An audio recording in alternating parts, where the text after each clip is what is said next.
ಭಾರತದಲ್ಲಿ ಅತ್ಯಂತ ಹೆಚ್ಚು ತೀವ್ರವಾದ ಭೂಕಂಪದ ವಲಯ ಯಾವುದಂತ ಕ್ವಶನ್ ಆಗಿದೆ. ಭಾರತದಲ್ಲಿ ಅತ್ಯಂತ ಹೆಚ್ಚು ತೀವ್ರವಾದ ಭೂಕಂಪದ ವಲಯ 5ನೇ ವಲಯ, 2ನೇ ವಲಯ, 1ನೇ ವಲಯ, 3ನೇ ವಲಯ. 58% ಕರೆಕ್ಟ್ ಆನ್ಸರ್ ಮಾಡಿದ್ದೀರಿ. ಸರಿಯಾದಂತ ಉತ್ತರ 5ನೇ ವಲಯ ರೈಟ್ ಆನ್ಸರ್ ನೋಡಿ. 5ನೇ ವಲಯ ಇದೆಲ್ಲ ಸರಿಯಾದಂತ ಉತ್ತರ. ಭಾರತದಲ್ಲಿ ಎಷ್ಟು ಭೂಕಂಪ ವಲಯಗಳದಾವ ಅಂದ್ರೆ ಟೋಟಲ್ 5 ಭೂಕಂಪ ವಲಯಗಳದಾವೆ. ಭಾರತದಲ್ಲಿ ಕಂಡುಬರುವ ಭೂಕಂಪ ವಲಯಗಳ ಸಂಖ್ಯೆ ಕೇಳಿಸ್ತಾ ಇದೆಯಾ ನನ್ನ ಮಾತಾ? ಓಕೆ, 5 ಭೂಕಂಪ ವಲಯಗಳು ನೋಡಿ. 5ನೇ ವಲಯ ಅತಿ ಹೆಚ್ಚು ತೀವ್ರವಾದಂತ ರಿಕ್ಟರ್ ಮಾಪಕದಲ್ಲಿ 7ಕ್ಕಿಂತ ಹೆಚ್ಚು ಅಧಿಕ ಹೊಂದಿರುವಂತ ವಲಯವನ್ನ ನಾವು ಅಧಿಕ ಭೂಕಂಪದ ವಲಯ ಅಂತ ಕರಿತೀವಿ. ಇದನ್ನ ಅತಿ ಹೆಚ್ಚು ಹಾನಿಕಾರಕ ವಲಯ, ಅಪಾಯಕಾರಿಕ ವಲಯ ಅಂತ ಗುರುತಿಸ್ತಾರೆ.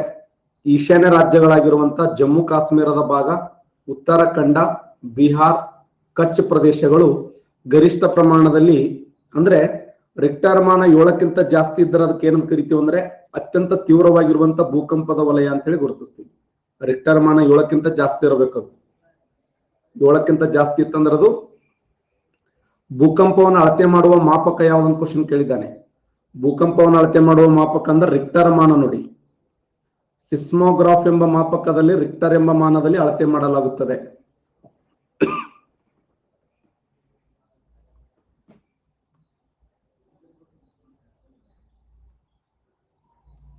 ಸಿಸ್ಮೋಗ್ರಾಫ್ ಎಂಬುದು ಮಾಪಕ, ರಿಕ್ಟರ್ ಎಂಬುದು ಮಾನ.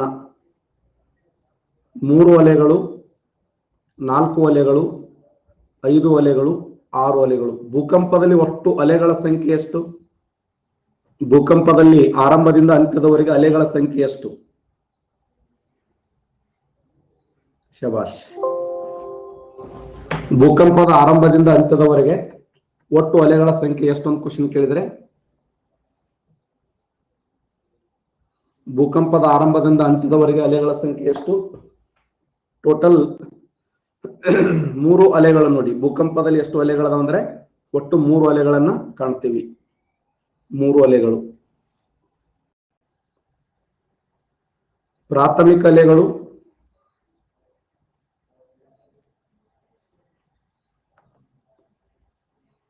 ದ್ವಿತೀಯ ಅಲೆಗಳು, ಪ್ರಾಥಮಿಕ ಅಲೆಗಳು, ದ್ವಿತೀಯ ಅಲೆಗಳು, ತೃತೀಯ ಅಲೆಗಳು, ಮೇಲಿನ ಎಲ್ಲವೂ. ಭೂಕಂಪದ ಯಾವ ಅಲೆಗಳು ದ್ರವರೂಪದಲ್ಲಿ ಚಲಿಸುವುದಿಲ್ಲ? ಭೂಕಂಪದ ಯಾವ ಅಲೆಗಳು ದ್ರವರೂಪದಲ್ಲಿ ಚಲಿಸುವುದಿಲ್ಲ? ಭೂಕಂಪದ ಯಾವ ಅಲೆಗಳು ದ್ರವರೂಪದಲ್ಲಿ ಚಲಿಸುವುದಿಲ್ಲ?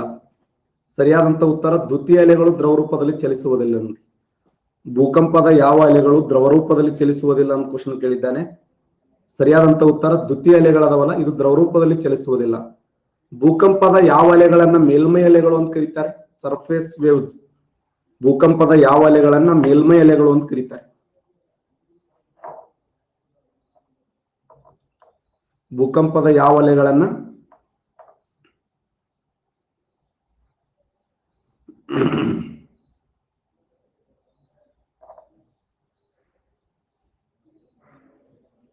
ಸರಿಯಾದಂತ ಉತ್ತರ ತೃತೀಯ ಅಲೆಗಳು ನೋಡಿ. ಇವುಗಳನ್ನು ಮೇಲ್ಮೈ ಅಲೆಗಳು ಅಥವಾ ಸರ್ಫೇಸ್ ವೇವ್ಸ್ ಅಂತ ಕರೀತಾರೆ. Very important. ಭೂಕಂಪದ ಯಾವ ಅಲೆಗಳನ್ನ ತೃತೀಯ ಅಲೆಗಳು ಅಥವಾ ಸರ್ಫೇಸ್ ವೇವ್ಸ್ ಅಂತ ಕರೀತಾರೆ ಅಂದ್ರೆ ಈ 3ನೇ ಅಲೆಗಳು. ಭೂಕಂಪದ ಯಾವ ಅಲೆಗಳು ಅತ್ಯಂತ ನಿಧಾನಗತಿಯಲ್ಲಿ ಚಲಿಸುತ್ತವೆ? ಭೂಕಂಪದ ಯಾವ ಅಲೆಗಳು ಅತ್ಯಂತ ನಿಧಾನಗತಿಯಲ್ಲಿ ಚಲಿಸುತ್ತವೆ? ಅತ್ಯಂತ ನಿಧಾನಗತಿಯಲ್ಲಿ ಚಲಿಸುವಂತ ಅಲೆಗಳು ಯಾವುವು? ತೃತೀಯ ಅಲೆಗಳನ್ನು ನೋಡಿ. ಅತ್ಯಂತ ನಿಧಾನಗತಿಯಲ್ಲಿ ಚಲಿಸುವಂತ ಅಲೆಗಳು ತೃತೀಯ ಅಲೆಗಳು. ಭೂಕಂಪದ ಯಾವ ಅಲೆಗಳನ್ನ ಲವ್ ಅಲೆಗಳು ಅಂತ ಕರೀತಾರೆ? ಭೂಕಂಪದ ಯಾವ ಅಲೆಗಳನ್ನ ಲವ್ ಅಲೆಗಳು ಎನ್ನುವರು?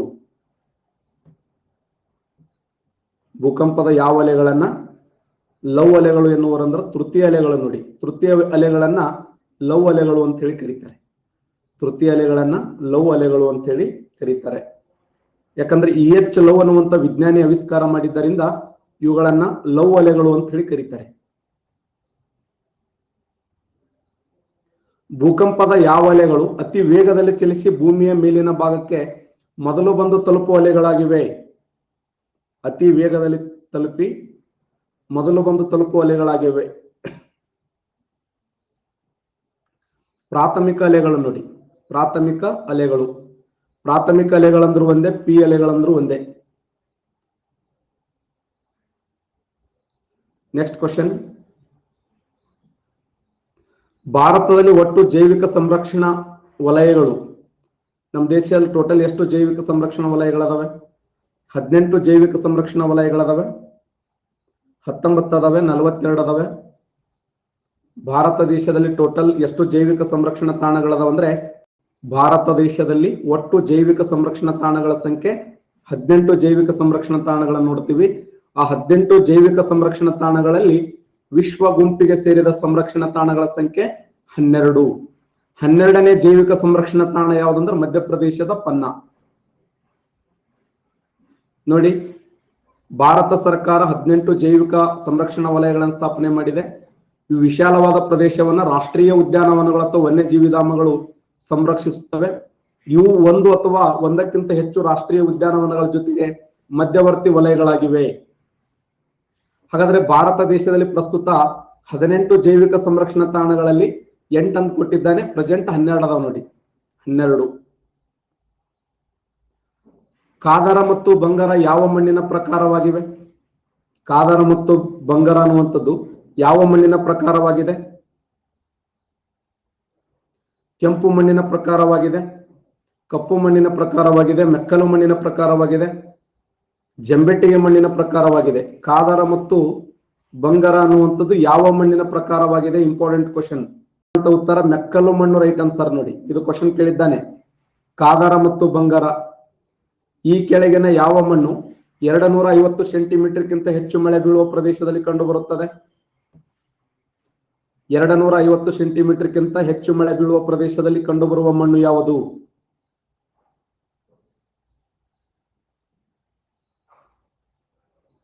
(250 ಸೆಂಟಿಮೀಟರ್ಗಿಂತ ಹೆಚ್ಚು ಮಳೆ ಬೀಳುವ ಪ್ರದೇಶದಲ್ಲಿ ಕಂಡುಬರುವ ಮಣ್ಣು ಯಾವುದಂತ ಕ್ವಶನ್ ಕೇಳಿದ್ರೆ ಸರಿಯಾದಂತ ಉತ್ತರ ಜಂಬೆಟ್ಟಿಗೆ ಮಣ್ಣು. ನೋಡಿ, ಜಂಬೆಟ್ಟಿಗೆ ಮಣ್ಣಿನ ವೈಶಿಷ್ಟ್ಯ ಏನು ಅಂದ್ರೆ, ಎಲ್ಲೆಲ್ಲಿ 250 ಸೆಂಟಿಮೀಟರ್ಗಿಂತ ಹೆಚ್ಚು ಮಳೆ ಬೀಳುತ್ತದೋ ಆ 250 ಸೆಂಟಿಮೀಟರ್ಗಿಂತ ಹೆಚ್ಚು ಮಳೆ ಬೀಳುವ ಪ್ರದೇಶದಲ್ಲಿ ಕಂಡುಬರುವ ಮಣ್ಣನ್ನ ಜಂಬೆಟ್ಟಿಗೆ ಮಣ್ಣು ಅಂತ ಕರಿತೀವಿ.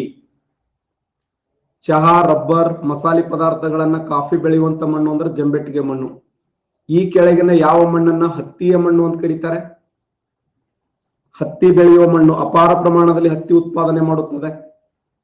ಎಕ್ಸಲೆಂಟ್. ಕಪ್ಪು ಮಣ್ಣನ್ನ ಹತ್ತಿಯ ಮಣ್ಣು ಅಂತ ಕರೀತಾರೆ. ಈ ಕೆಳಗಿನ ಯಾವ ಮಣ್ಣನ್ನ ರೇವೆ ಮಣ್ಣು ಎನ್ನುವರು? ರೇವೆ ಮಣ್ಣು. ರೇವೆ ಮಣ್ಣು ಯಾವುದಂದ್ರೆ ಮೆಕ್ಕಲು ಮಣ್ಣು. ನೋಡಿ, ಮೆಕ್ಕಲು ಮಣ್ಣಿಗಿರುವ ಇನ್ನೊಂದು ಹೆಸರೇ ರೇವೆ ಮಣ್ಣು. ರೇವೆ ಮಣ್ಣು ಅಂದ್ರ ಮೆಕ್ಕಲು ಮಣ್ಣು. ರೆಗೂರ್ ಮಣ್ಣು ಅಂದ್ರೆ ಕಪ್ಪು ಮಣ್ಣು. 32% ನೀವು ಕಪ್ಪು ಮಣ್ಣಿಗೆ ಹಾಕಿದ್ದೀರಿ. ಕಪ್ಪು ಮಣ್ಣು ಅಂದ್ರೆ ರೆಗೂರ್ ಮಣ್ಣು. ಯಾವ ಮಣ್ಣನ್ನ ರೆಗೂರ್ ಮಣ್ಣು ಅಂತ ಕರೀತಾರಂದ್ರೆ ಕಪ್ಪು ಮಣ್ಣು.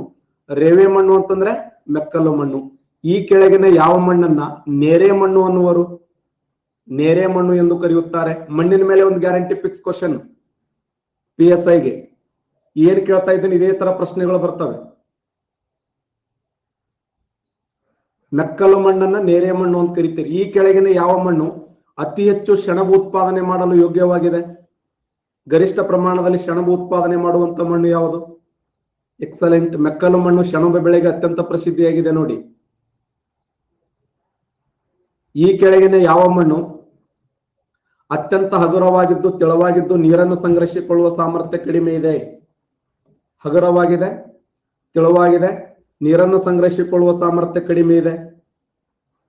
ಯಾವ ಮಣ್ಣು ಅತ್ಯಂತ ಹಗುರವಾಗಿದ್ದು ತೆಳುವಾಗಿದ್ದು ನೀರನ್ನು ಸಂಗ್ರಹಿಸಿಕೊಳ್ಳುವ ಸಾಮರ್ಥ್ಯ ಕಡಿಮೆ ಇದೆ ಅಂದ್ರೆ ಅದು ಕೆಂಪು ಮಣ್ಣು. ನೋಡಿ, ಕೆಂಪು ಮಣ್ಣಿನ ಗುಣಲಕ್ಷಣ ಇದು. ಅತ್ಯಂತ ಹಗುರವಾಗಿದ್ದು ತೆಳುವಾಗಿದ್ದು ನೀರನ್ನು ಸಂಗ್ರಹಿಸಿಕೊಳ್ಳುವ ಸಾಮರ್ಥ್ಯ ಏನಿದೆ ಅಂದ್ರೆ ಕಡಿಮೆ ಇದೆ.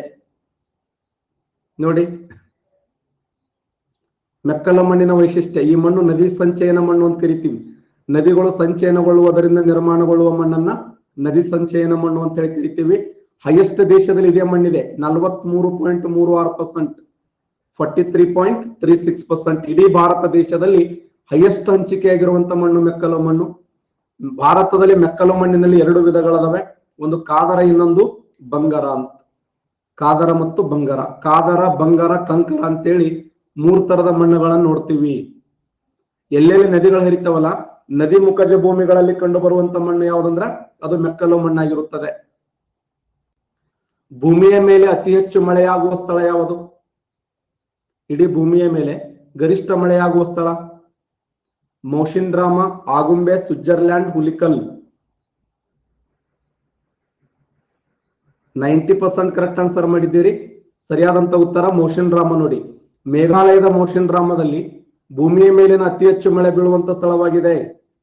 ಭೂಮಿಯ ಮೇಲೆ ಹೈಯೆಸ್ಟ್ ಮಳೆ ಬೀಳುವ ಸ್ಥಳ ಯಾವುದಂದ್ರ ಮೇಘಾಲಯದ ಮೌಸಿನ್ರಾಮ.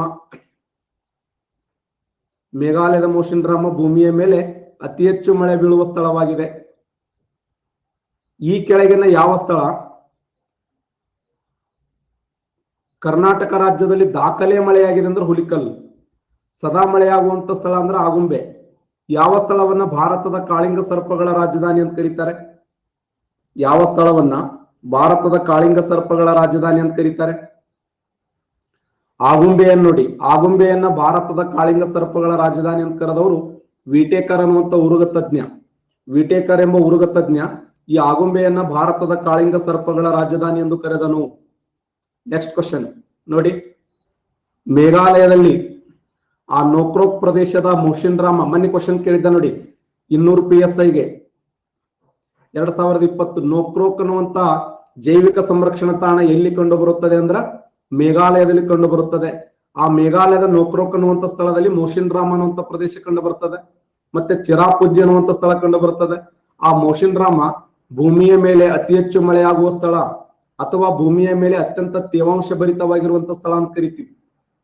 ಭೂಮಿಯ ಮೇಲೆ ಅತಿ ಹೆಚ್ಚು ಮಳೆ ಬೀಳುವ ಸ್ಥಳ ಯಾವುದಂದ್ರೆ ಮೇಘಾಲಯದ ಮೌಸಿನ್ರಾಮ. ನೈಋತ್ಯ ಮಾನ್ಸೂನ್ ಮಾರುತಗಳಿಂದ ಅತಿ ಹೆಚ್ಚು ಮಳೆ ಪಡೆಯುವ ಸ್ಥಳ ಯಾವುದು? ನೈಋತ್ಯ ಮಾನ್ಸೂನ್ ಮಾರುತಗಳಿಂದ ಗರಿಷ್ಠ ಮಳೆ ಪಡೆಯುವ ಸ್ಥಳ ಯಾವುದು? ಮೌಸಿನ್ರಾಮ, ತಮಿಳುನಾಡು, ಆಗುಂಬೆ, ಚಿರಾಪುಂಜಿ. ಆನ್ಸರ್ ಮಾಡಿ ನೋಡೋಣ. ಈ ತರ ಪಕ್ಕ ಆನ್ಸರ್ ಮಾಡ್ಬೇಕು ನೀವು. ಮಳೆ, ಕಲ್ಲು, ಬೆಟ್ಟ, ಗುಡ್ಡ, ರಾಷ್ಟ್ರೀಯ ಉದ್ಯಾನವನ, ನದಿ ಇಂಥ ಪ್ರಶ್ನೆಗಳನ್ನು ಜಾಸ್ತಿ ಕೇಳ್ತಾನೆ. ಕೇವಲ 27% ಮಾತ್ರ ಆನ್ಸರ್ ಮಾಡಿದ್ದೀರಿ. ಸರಿಯಾದಂತ ಉತ್ತರ ಆಗುಂಬೆ ರೈಟ್ ಆನ್ಸರ್. ನೋಡಿ, ನೈಋತ್ಯ ಮಾನ್ಸೂನ್ ಮಾರುತಗಳಿಂದ ಅತಿ ಹೆಚ್ಚು ಮಳೆ ಪಡೆಯುವಂತ ಸ್ಥಳ ನೈಋತ್ಯ ಮಾನ್ಸೂನ್ ಮಾರುತಗಳಿಂದ ಕರ್ನಾಟಕದ ಆಗುಂಬೆ ಅತಿ ಹೆಚ್ಚು ಮಳೆ ಪಡೆಯುತ್ತದೆ. ನೈಋತ್ಯ ಮಾನ್ಸೂನ್ ಮಾರುತಗಳಿಂದ ಗರಿಷ್ಠ ಮಳೆ ಪಡೆಯುವ ಸ್ಥಳ ಅಂತಂದ್ರೆ ಅದು ಆಗುಂಬೆ. ಕೇರಳದ ಮಲಬಾರ್ ತೀರಕ್ಕೆ ಫಸ್ಟ್ ಎಂಟ್ರಿ ಕೊಡ್ತದೆ. ಭಾರತ ದೇಶದಲ್ಲಿ ಮೊದಲ ಬಾರಿಗೆ ಮಳೆ ಪಡೆಯುವಂತ ಸ್ಥಳ ಅಂದ್ರೆ ಕೇರಳ. ಜೂನ್ 1ನೇ ತಾರೀಕು ಕೇರಳ ಮಳೆ ಪಡಿತದೆ. ಕರ್ನಾಟಕ ರಾಜ್ಯ ಜೂನ್ 7ನೇ ತಾರೀಕು. ಅದಕ್ಕೆ ನಮ್ಮ ಕರ್ನಾಟಕ ರಾಜ್ಯದಲ್ಲಿ ಜೂನ್ 7ನೇ ತಾರೀಕನ್ನ ನಾವು ಜೂನ್ 7 ಅಂತ ಕರಿತೀವಿ. ನೈಋತ್ಯ ಮಾನ್ಸೂನ್ ಮಾರುತಗಳಲ್ಲಿ 2 ಶಾಖೆಗಳು, ಒಂದು ಅರಬ್ಬಿ ಸಮುದ್ರ ಶಾಖೆ, ಇನ್ನೊಂದು ಬಂಗಾಳ ಕೊಲ್ಲಿಯ ಶಾಖೆ ಅಂತ ಕರಿತೀವಿ. ಆ ಅರಬ್ಬಿ ಸಮುದ್ರ ಶಾಖೆಯಿಂದ ಗರಿಷ್ಠ ಪ್ರಮಾಣದಲ್ಲಿ ಮಳೆ ಪಡೆಯುವ ಸ್ಥಳ ಅಂದ್ರೆ ಆಗುಂಬೆ. ನಮ್ಮ ಭಾರತದಲ್ಲಿ ಅತ್ಯಂತ ಕಡಿಮೆ ಮಳೆ ಪಡೆಯುವಂತ ಸ್ಥಳ ಅಂದ್ರ ರಾಜಸ್ಥಾನದ ರೋಹ್ಲಿ ಅನ್ನುವಂತ ಸ್ಥಳ. ಇಡೀ ದೇಶದಲ್ಲಿ ಅತ್ಯಂತ ಕಡಿಮೆ ಮಳೆ ಪಡೆಯುವಂತ ಸ್ಥಳ ಅಂತ ಹೇಳಿ ಗುರುತಿಸ್ತೀವಿ. ಕಾಲ ಬೈಸಾಖಿ ಎಂಬ ಪರಿಸರಣ ಮಳೆಯನ್ನು ಪಡೆಯುವಂತ ರಾಜ್ಯ ಯಾವುದು? ಕಾಲ ಬೈಸಾಖಿ ಎಂಬ ಪರಿಸರಣ ಮಳೆಯನ್ನು ಪಡೆಯುವಂತ ರಾಜ್ಯ ಯಾವುದು? Important question. ಅಸ್ಸಾಂ ರಾಜ್ಯ, ಪಂಜಾಬ, ಕರ್ನಾಟಕ, ಕೇರಳ. ಕಾಲ ಬೈಸಾಖಿ ಎಂಬ ಪರಿಸರಣ ಮಳೆಯನ್ನು ಪಡೆಯುವಂತ ರಾಜ್ಯ. ಈ ತರ ಅಡತಾರ ಪ್ರಶ್ನೆ ಕೇಳಿಬಿಡ್ತಾನೆ. ನಾವು ಕಾಲ ಬೈಸಾಖಿ ಅನ್ನುವಂಥದ್ದು ಸ್ಥಳೀಯ ಮಾರುತ ಅಂತ ಓದಿವಿ ಸರ್ ಪಶ್ಚಿಮ ಬಂಗಾಳದಲ್ಲಿ. ಆ ಪಶ್ಚಿಮ ಬಂಗಾಳಕ್ಕೆ ಸಮೀಪವಾಗಿರುವಂತ ರಾಜ್ಯ ಅಂದ್ರೆ ಅಸ್ಸಾಂ. ಈ ತರ ನಾವು ಲಿಂಕ್ ಕೊಟ್ಟು ಓದಬೇಕು ಎಕ್ಸಾಮ್ ಹಾಲ್ನಲ್ಲಿ. ನೋಡಿ, ಕಾಲ ಬೈಸಾಖಿ ಅನ್ನುವಂಥದ್ದು ಅಸ್ಸಾಂ ಅನ್ನ ಕಾಲ ಬೈಸಾಖಿ ಎಂಬ ಸ್ಥಳೀಯ ಮಾರುತ ಎಂದು ಕರೆಯುತ್ತಾರೆ. ಋತುಮಾನಗಳಲ್ಲಿ ಭಾರತದ ಕೆಲವು ಭಾಗಗಳಲ್ಲಿ ಪರಿಸರಣ ಮಾದರಿ ಮಳೆ ಆಗ್ತದೆ. ಈ ಮಳೆಯನ್ನ ಕೇರಳ ರಾಜ್ಯದಲ್ಲಿ ಮಾವಿನ ಹೂಮಳೆ ಅಂತ ಕರೀತಾರೆ. ಕರ್ನಾಟಕ ರಾಜ್ಯದಲ್ಲಿ ಕಾಫಿಯ ಹೂಮಳೆ ಅಥವಾ ಕಾಫಿ ಹೊಯ್ಲು ಅಂತ ಕರೀತಾರೆ. ಪಶ್ಚಿಮ ಬಂಗಾಳ ಹಾಗೂ ಅಸ್ಸಾಂ, ಈ ಪಶ್ಚಿಮ ಬಂಗಾಳ ಹಾಗೂ ಅಸ್ಸಾಂಗಳಲ್ಲಿ ಇದನ್ನ ಕಾಲ ಬೈಸಾಖಿ ಎಂದು ಕರೆಯುತ್ತಾರೆ. ಬೇಸಿಗೆಯಲ್ಲಿ ಭಾರತ ಎಷ್ಟು % ಮಳೆ ಪಡೆಯುತ್ತದೆ ಅಂದ್ರೆ 10% ಮಳೆ ಪಡೆಯುತ್ತದೆ. ನಮ್ಮ ಭಾರತ ದೇಶ ಬೇಸಿಗೆಯಲ್ಲಿ ಎಷ್ಟು % ಮಳೆ ಪಡೀತದೆ? 10%. ಬೇಸಿಗೆಯಲ್ಲಿ 10% ಮಳೆ ಪಡೀತದ. ನೈಋತ್ಯ ಮಾನ್ಸೂನ್ ಮಾರುತಗಳಲ್ಲಿ 75%, ಈಶಾನ್ಯ ಮಾನ್ಸೂನ್ ಮಾರುತಗಳಲ್ಲಿ 13%, ಚಳಿಗಾಲದಲ್ಲಿ 2%. ಮುಂಗಾರು ಏನು ಬೇಸಿಗೆಯಲ್ಲಿ 10, ಮುಂಗಾರು ಮಳೆ 75, ಹಿಂಗಾರು ಮಳೆ 13, ಚಳಿಗಾಲ 2%. ಕ್ವಶನ್ ಹೆಂಗೆ ಕೇಳ್ತಾನೆ, ನರ್ಮದಾ ಜಲವಿವಾದಕ್ಕೆ ಸಂಬಂಧಿಸಿಲ್ಲದ ರಾಜ್ಯ ಯಾವುದು? ಈ ಕೆಳಗಿನ ಯಾವ ರಾಜ್ಯ ನರ್ಮದಾಗೆ ಸಂಬಂಧಪಟ್ಟಿಲ್ಲ? ನದಿ ವಿವಾದಗಳ ಮೇಲೆ ಕ್ವಶನ್ ಕೇಳ್ತಾನೆ ನೋಡಿ. ನದಿ ವಿವಾದಗಳ ಮೇಲೆ ಕೂಡ ಪ್ರಶ್ನೆ ಆಗ್ತವೆ. ಗುಜರಾತ್ ರಾಜ್ಯ, ರಾಜಸ್ಥಾನ, ಮಹಾರಾಷ್ಟ್ರ, ಗೋವಾ. ಸರಿಯಾದಂತ ಉತ್ತರ ಇದೆಯಲ್ಲ ಗೋವಾ. ಗೋವಾ ಅನ್ನೋದು ನರ್ಮದಾ ನದಿಗೆ ಸಂಬಂಧಪಟ್ಟದೇ ಇರುವಂತ ರಾಜ್ಯ. ನರ್ಮದಾ ನದಿಗೆ ಈ ಕೆಳಗಿನ ಯಾವ ರಾಜ್ಯ ಸಂಬಂಧಪಟ್ಟಿಲ್ಲ ಅಂತಂದ್ರೆ ಸರಿಯಾದಂತ ಉತ್ತರ ಗೋವಾ ರಾಜ್ಯ ಸಂಬಂಧಪಟ್ಟಿಲ್ಲ. ನೋಡಿ ನರ್ಮದಾ ಜಲ ವಿವಾದ ತೆಗೆದುಕೊಂಡಾಗ ಗುಜರಾತ್, ಮಧ್ಯಪ್ರದೇಶ್, ಮಹಾರಾಷ್ಟ್ರ, ರಾಜಸ್ಥಾನ್ ಈ 4 ರಾಜ್ಯಗಳ ಮಧ್ಯೆ ವಿವಾದ ಇದೆ. 4 ರಾಜ್ಯಗಳು ಯಾವಂದ್ರೆ ನಂಬರ್ 1 ಗುಜರಾತ್, ನಂತರ ಮಧ್ಯಪ್ರದೇಶ್, ಮಹಾರಾಷ್ಟ್ರ, ರಾಜಸ್ಥಾನ್. ಭಾರತ ದೇಶದಲ್ಲಿ ಕೆಲವು ಪ್ರಮುಖವಾಗಿರುವಂತಹ ಅಂತಾರಾಜ್ಯ ನದಿ ವಿವಾದಗಳು. ಅಂತಾರಾಜ್ಯ ನದಿ ವಿವಾದಗಳು ತೆಗೆದುಕೊಂಡಾಗ ಕಾವೇರಿ ನದಿ, ಕರ್ನಾಟಕ, ತಮಿಳುನಾಡು, ಪಾಂಡಿಚೇರಿ, ಕೇರಳ. ತುಂಗಭದ್ರಾ ಜಲ ವಿವಾದ ಕರ್ನಾಟಕ ಮತ್ತು ಆಂಧ್ರ ಪ್ರದೇಶ್. ಕೃಷ್ಣಾ ಜಲ ವಿವಾದ ಕರ್ನಾಟಕ, ಮಹಾರಾಷ್ಟ್ರ, ಆಂಧ್ರ ಪ್ರದೇಶ ಮತ್ತು ತೆಲಂಗಾಣ. ಮಾಂಡೋವಿ ಕರ್ನಾಟಕ ಮತ್ತು ಗೋವಾ. ಯಮುನಾ ನದಿ ಉತ್ತರ ಪ್ರದೇಶ್, ಹರಿಯಾಣ, ರಾಜಸ್ಥಾನ, ಮಧ್ಯಪ್ರದೇಶ್. ಗೋದಾವರಿ ಮಹಾರಾಷ್ಟ್ರ, ಛತ್ತೀಸ್ಗಢ, ಕರ್ನಾಟಕ, ಆಂಧ್ರ ಪ್ರದೇಶ್. ರಾವಿ, ಬಿಯಾಸ್ ಪಂಜಾಬ್, ಹರಿಯಾಣ, ರಾಜಸ್ಥಾನ, ಜಮ್ಮು ಕಾಶ್ಮೀರ್. ಮುಲ್ಲಾ ಪೆರಿಯಾರ್ ಅಣೆಕಟ್ಟು ಹೈಯೆಸ್ಟ್ PSI ಕೆಳ ನೋಡಿದನು. ಮುಲ್ಲಾ ಪೆರಿಯಾರ್ ಅಣೆಕಟ್ಟು ಯಾವ ರಾಜ್ಯಗಳ ಮಧ್ಯೆ ವಿವಾದ ಇದೆ ಅಂತಂದ್ರೆ ಕೇರಳ ಮತ್ತು ತಮಿಳುನಾಡುಗಳ ಮಧ್ಯೆ ವಿವಾದಾತ್ಮಕವಾಗಿರುವಂತ ಜಲಾಶಯ. ಕೇರಳ ರಾಜ್ಯದಲ್ಲಿ ಕಟ್ಟಿರತಕ್ಕಂತ ಅಣೆಕಟ್ಟೆ ಅದು ಮುಲ್ಲಾ ಪೆರಿಯಾರ್ ಅಣೆಕಟ್ಟು ಅಂತ ಕರಿತೀವಿ. ಈ ಮುಲ್ಲಾ ಪೆರಿಯಾರ್ ಅಣೆಕಟ್ಟು ಯಾವ ರಾಜ್ಯಗಳ ಮಧ್ಯೆ ವಿವಾದ ಇದೆ ಅಂತಂದ್ರೆ ಕೇರಳ ಮತ್ತು ತಮಿಳುನಾಡುಗಳ ಮಧ್ಯದಲ್ಲಿ. ನೆಕ್ಸ್ಟ್ ಕ್ವಶನ್, ನೀರಿನ ಗಾತ್ರವನ್ನು ತಿಳಿಸುವ ಅಳತೆಮಾನ ಯಾವುದು? TMC, cusec, metre, second. ನೀರಿನ ಗಾತ್ರವನ್ನು ತಿಳಿಸುವಂತ ಅಳತೆಮಾನ ಯಾವುದನ್ನು ಕ್ವಶನ್ ಕೇಳಿದ್ದಾನೆ. TMC, cusec, metre, second. ಸರಿಯಾದಂತ ಉತ್ತರ 1000 ಮಿಲಿಯನ್ ಕ್ಯೂಸೆಕ್ ಅಂತ ಕರಿತೀವಿ. TMC ರೈಟ್ ಆನ್ಸರ್ ನೋಡಿ.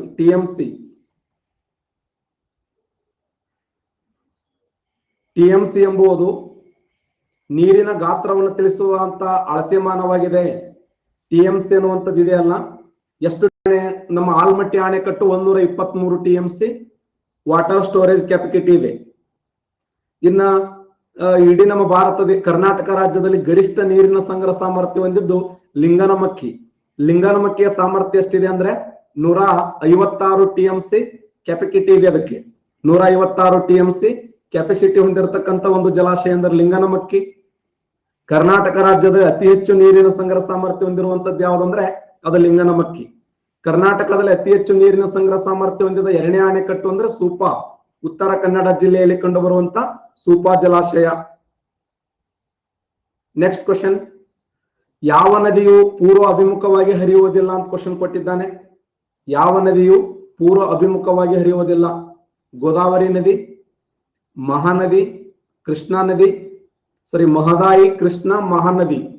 ಯಾವ ನದಿ ಪೂರ್ವ ಅಭಿಮುಖವಾಗಿ ಹರಿಯುವುದಿಲ್ಲ? ಆನ್ಸರ್ ಮಾಡಿ ನೋಡೋಣ.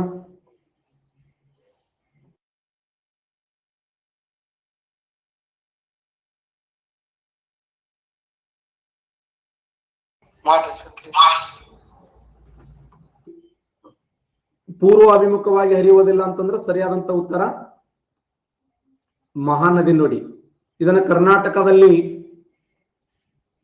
ಮಹದಾಯಿ ಅಂತ ಕರೆದರೆ ಕೇರಳ ರಾಜ್ಯದಲ್ಲಿ ಮಾಂಡೋವಿ ಅಂತ ಕರೀತಾರೆ. ಕರ್ನಾಟಕದಲ್ಲಿ ಮಹದಾಯಿ, ಕೇರಳ ರಾಜ್ಯದಲ್ಲಿ ಮಾಂಡೋವಿ. ಇವೆಲ್ಲ ಪೂರ್ವ ಅಭಿಮುಖವಾಗಿ ಹರಿಯುವಂತ ನದಿಗಳು. ಮಹಾನದಿ ಆಗಿರಬಹುದು, ಗೋದಾವರಿ ಆಗಿರಬಹುದು, ಕೃಷ್ಣ ಆಗಿರಬಹುದು, ಕಾವೇರಿ ಆಗಿರಬಹುದು. ಇವೆಲ್ಲ ನದಿಗಳು ಯಾವ ದಿಕ್ಕಿಗೆ ಹರಿಯುತ್ತವೆ ಅಂದ್ರೆ ಪೂರ್ವ ದಿಕ್ಕಿಗೆ ಹರಿಯುವ ನದಿಗಳು.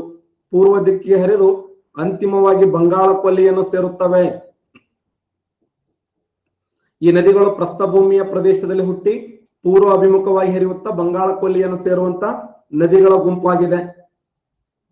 ತಾರ ಮರುಭೂಮಿಯಲ್ಲಿ ತಾರ ಮರುಭೂಮಿ ಹರಡಿರುವ ರಾಜ್ಯಗಳು ಎಷ್ಟು ರಾಜ್ಯಗಳಲ್ಲಿ ತಾರ ಮರುಭೂಮಿ ಹರಡಿದೆ? 5 ರಾಜ್ಯಗಳು. 4 ರಾಜ್ಯಗಳು, 3 ರಾಜ್ಯಗಳು, 6 ರಾಜ್ಯಗಳು. ಶಬಾಷ್.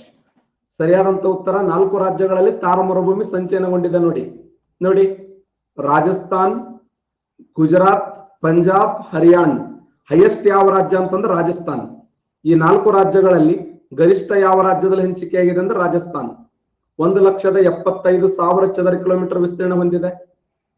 ಭಾರತದ ಮರುಭೂಮಿ ಅಥವಾ ಥಾರ್ ಮರುಭೂಮಿಯು ಅರಾವಳಿ ಬೆಟ್ಟಗಳ ಪಶ್ಚಿಮದಲ್ಲಿದ್ದು, ಈ ಒಂದು ಥಾರ್ ಮರುಭೂಮಿ ನಿರ್ಮಾಣ ಆಗಬೇಕಾದ್ರೆ ಒಂದು ರೀತಿ ಅರಾವಳಿ ಬೆಟ್ಟಗಳೇ ಕಾರಣ. ಯಾಕಂದ್ರೆ ಅರಾವಳಿ ಬೆಟ್ಟಗಳ ಮಳೆ ನೆರಳಿನ ಪ್ರದೇಶವಾಗಿದೆ ಇದು.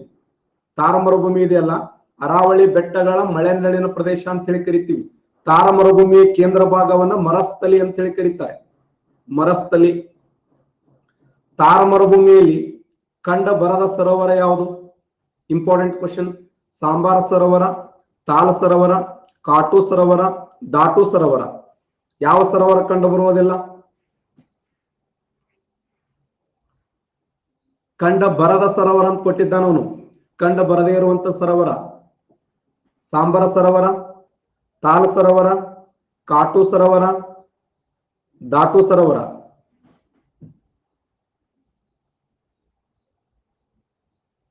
ಯಾರು? ಡೂಮನವರು. ನೋಡಿ, ಥಾರ್ ಮರುಭೂಮಿಯಲ್ಲಿ ಕಂಡು ಬರದ ಸರೋವರ ಯಾವ ಒಂದು ಕ್ವಶನ್ ಕೇಳಿದ್ದಾನೆ.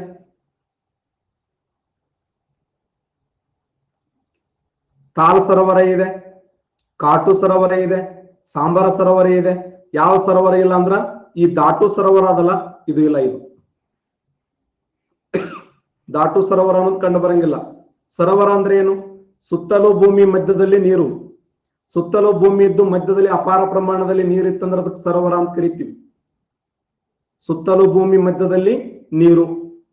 ಸರೋವರದ ಅಪೋಸಿಟ್ ದ್ವೀಪ. ಸುತ್ತಲೂ ಭೂಮಿ ಇದ್ದು, ಸುತ್ತಲೂ ನೀರಿದ್ದು ಮಧ್ಯದಲ್ಲಿ ಭೂಮಿ ಇತ್ತಂದ್ರೆ ದ್ವೀಪ. ಸುತ್ತಲೂ ಭೂಮಿ ಇದ್ದು ಮಧ್ಯದಲ್ಲಿ ನೀರಿತ್ತಂದ್ರೆ ಸರೋವರ. ಪ್ರಪಂಚದ ಅತಿ ದೊಡ್ಡ ಸರೋವರ ಅಂದ್ರೆ ಕ್ಯಾಸ್ಪಿಯನ್ ಸರೋವರ. ಭಾರತದ ಅತಿ ದೊಡ್ಡ ಸರೋವರ ಅಂದ್ರೆ ಚಿಲ್ಕಾ ಸರೋವರ.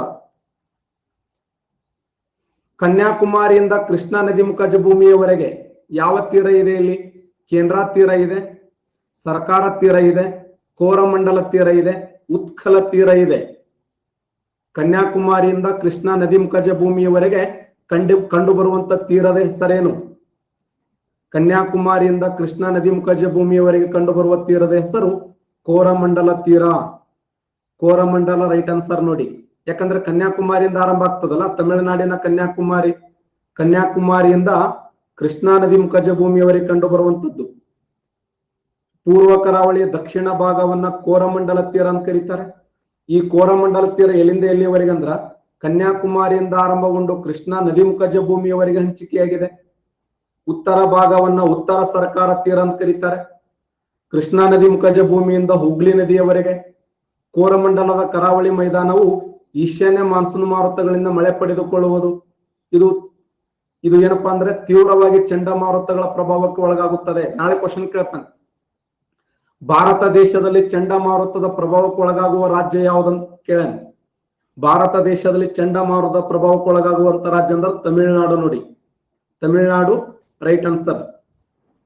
ಪುಲಿಕಾಡ್ ಸರೋವರ ಇದೆಯಲ್ಲ, ಇದು ಆಂಧ್ರ ಪ್ರದೇಶ ಮತ್ತು ತಮಿಳುನಾಡಿನ ಗಡಿಯಲ್ಲಿ ಕಂಡು ಬರುತ್ತದೆ.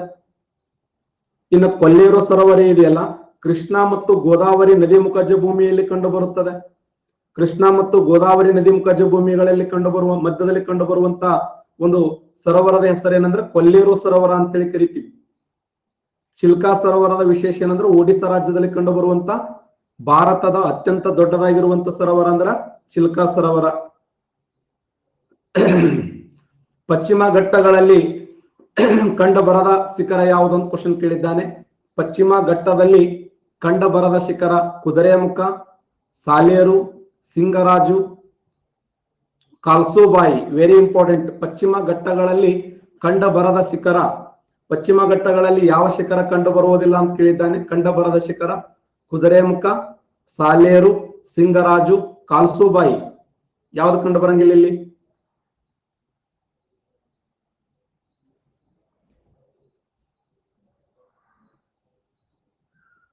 (36% ಕರೆಕ್ಟ್ ಆನ್ಸರ್ ಮಾಡಿದ್ದೀರಿ.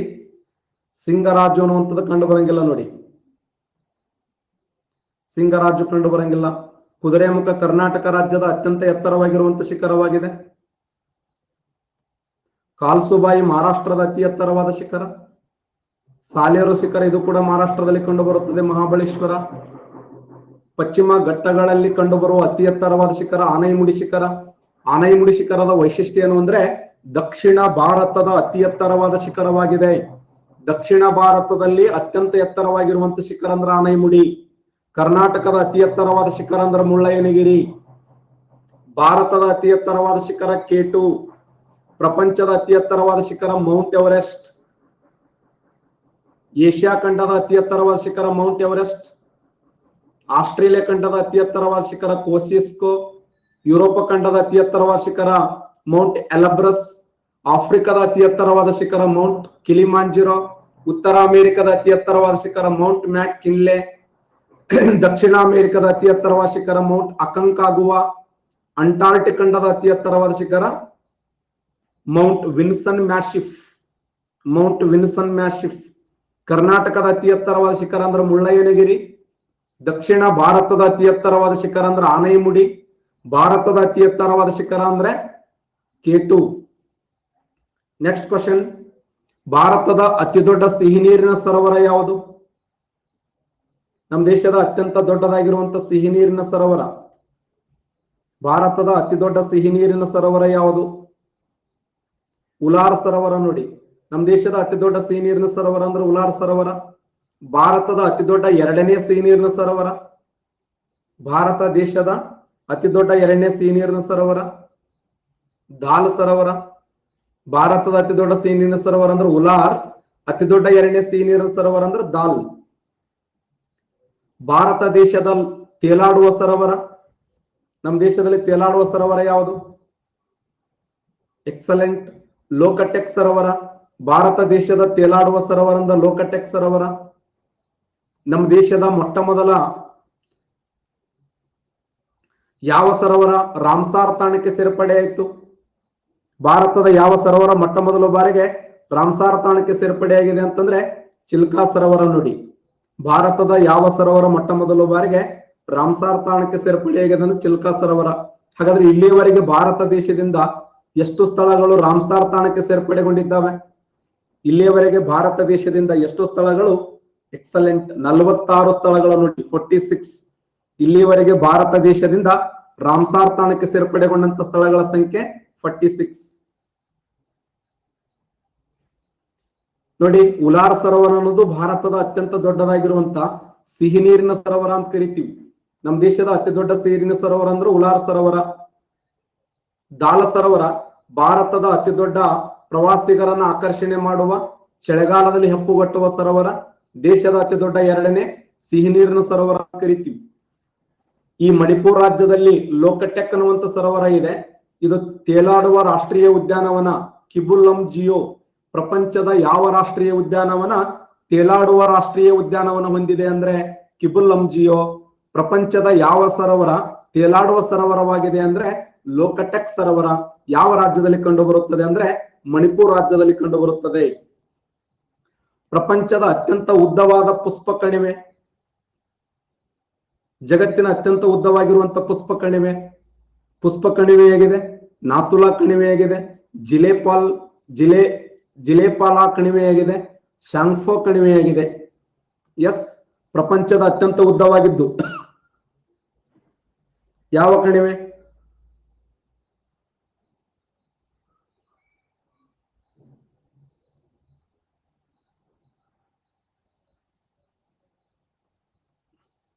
ಯಾರು ಅದೇ ರಿಪ್ಪನವರವರು? ಪುಷ್ಪ ಕಣಿವೆಯಾಗಿದೆ, ನಾಥುಲಾ ಕಣಿವೆಯಾಗಿದೆ, ಜಿಲೇಪಲಾ ಕಣಿವೆಯಾಗಿದೆ, ಸ್ಯಾಂಗ್ಫೋ ಕಣಿವೆಯಾಗಿದೆ. ಪುಷ್ಪ ಕಣಿವೆನಾ? ನೋಡಿ, ಪುಷ್ಪ ಕಣಿವೆ ಎನ್ನುವುದು ವ್ಯಾಲಿ ಆಫ್ ಫ್ಲವರ್ ಪ್ರಪಂಚದ ಅತ್ಯಂತ ಉದ್ದವಾಗಿರುವಂತ ಕಣಿವೆ ಮಾರ್ಗವಾಗಿದೆ.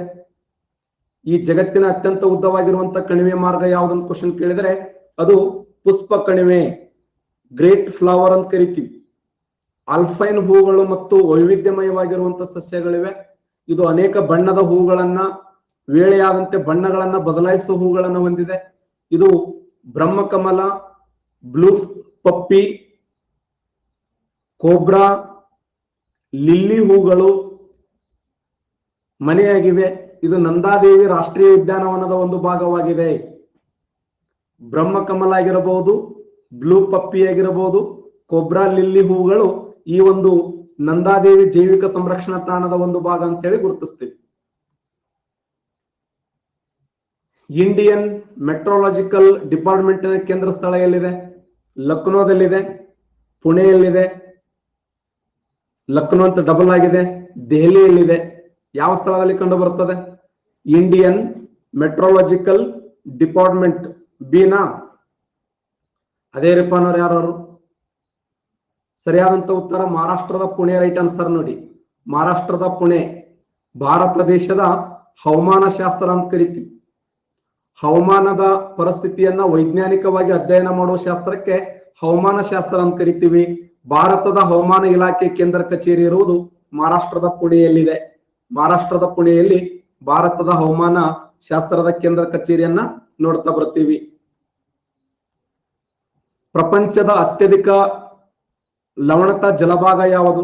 ಇಡೀ ಜಗತ್ತಿನಲ್ಲಿ ವ್ಯಾನ್ ಸರೋವರವಾಗಿದೆ, ಮೃತ್ಯ ಸರೋವರವಾಗಿದೆ, ಗ್ರೇಟ್ ಸಾಲ್ಟ್ ಲೇಕ್ ಆಗಿದೆ, ಸಾಂಬಾರ ಸರೋವರವಾಗಿದೆ. ಯಾವುದು? ನೀವೇ ಆನ್ಸರ್ ಮಾಡಿ. ಪ್ರಪಂಚದ ಅತ್ಯಂತ ಲವಣತವಾಗಿರುವಂತಹ ಜಲಭಾಗ ಮೃತ್ಯ ಸರೋವರನ, ವ್ಯಾನ ಸರೋವರನ? ಅದೇ ರೀಪನವ್ರು ಯಾರು? ನೋಡಿ, ವ್ಯಾನ್ ಸರೋವರ ರೈಟ್ ಆನ್ಸರ್ ನೋಡಿ. ಜಗತ್ತಿನಲ್ಲಿ ವ್ಯಾನ್ ಸರೋವರ ಇದೆಯಲ್ಲ, ಇದು ಪ್ರಪಂಚದ ಅತ್ಯಂತ ಹೆಚ್ಚು ಲವಣಾಂಶವನ್ನು ಹೊಂದಿರತಕ್ಕಂಥ ಸರೋವರವಾಗಿದೆ. ಜಗತ್ತಿನಲ್ಲಿ ಅತ್ಯಂತ ಹೆಚ್ಚು ಲವಣಾಂಶ ಹೊಂದಿರುವಂತಹ ಸರೋವರ ಟರ್ಕಿ ದೇಶದಲ್ಲಿ ಕಂಡು ಬರುವಂತಹ ವಾನ್ ಸರೋವರ. ನಂತರ ಮೃತ್ಯ ಸಮುದ್ರ ಏಷ್ಯಾ ಖಂಡದಲ್ಲಿ ಕಂಡು ಬರುತ್ತದೆ. Great salt lake United state of America ದೇಶದಲ್ಲಿ ಕಂಡು ಬರುತ್ತದೆ. ಭಾರತ ದೇಶದ ರಾಜಸ್ಥಾನದಲ್ಲಿ ಸಾಂಬಾರ ಸರೋವರ, ವೆರಿ ಇಂಪಾರ್ಟೆಂಟ್. ನಮ್ಮ ದೇಶದಲ್ಲಿ ಅತ್ಯಂತ ಉಪ್ಪು ಭರಿತವಾಗಿರುವಂತಹ ಸರೋವರ ಯಾವುದು ಅಂತ ಕೇಳಿದ್ರೆ ಸಾಂಬಾರ ಸರೋವರ. ಬ್ಯಾಕ್ ಬೋನ್ ಆಫ್ ಏಸಿಯಾ ಎಂದು ಯಾವ ಪರ್ವತ ಶ್ರೇಣಿಯನ್ನು ಕರೆಯುತ್ತಾರೆ? ಲಡಾಖ್ ಶ್ರೇಣಿಯನ್ನು ಕರೀತಾರೆ, ಜಾಸ್ಕರ ಶ್ರೇಣಿಯನ್ನು ಕರೀತಾರೆ, ಕಾರಾಕೋರಂ ಶ್ರೇಣಿಯನ್ನು ಕರೀತಾರೆ, ಮೇಲಿನ ಎಲ್ಲವೂ. Back bone of Asia, Asia ಖಂಡದ ಬೆನ್ನೆಲುಬು ಅಂತ ಕರೀತಾರೆ. ಬ್ಯಾಕ್ ಬೋನ್ ಆಫ್ ಏಸಿಯಾ ಎಂದು ಯಾವ ಪರ್ವತ ಶ್ರೇಣಿಯನ್ನು ಕರೆಯುತ್ತಾರೆ ಅಂದ್ರೆ ಕಾರಾಕೋರಂ ಶ್ರೇಣಿ ನೋಡಿ. ಕಾರಾಕೋರಂ ಶ್ರೇಣಿಯನ್ನ ಬ್ಯಾಕ್ ಬೋನ್ ಆಫ್ ಏಸಿಯಾ ಅಂತ ಹೇಳಿ ಕರಿತೀವಿ. Backbone of Asia, Asia ಖಂಡದ ಬೆನ್ನೆಲುಬು. ಭಾರತದ ಅತಿ ಎತ್ತರವಾದ ಶಿಖರ ಕೇಟು. ಭಾರತದ ಅತ್ಯಂತ ಎತ್ತರವಾಗಿರುವಂತಹ ಶಿಖರ ಕೇಟು ಇದೇ ಕಾರಾಕೋರಂ ಶ್ರೇಣಿಯಲ್ಲಿ ಕಂಡು ಬರ್ತದೆ ನೋಡಿ.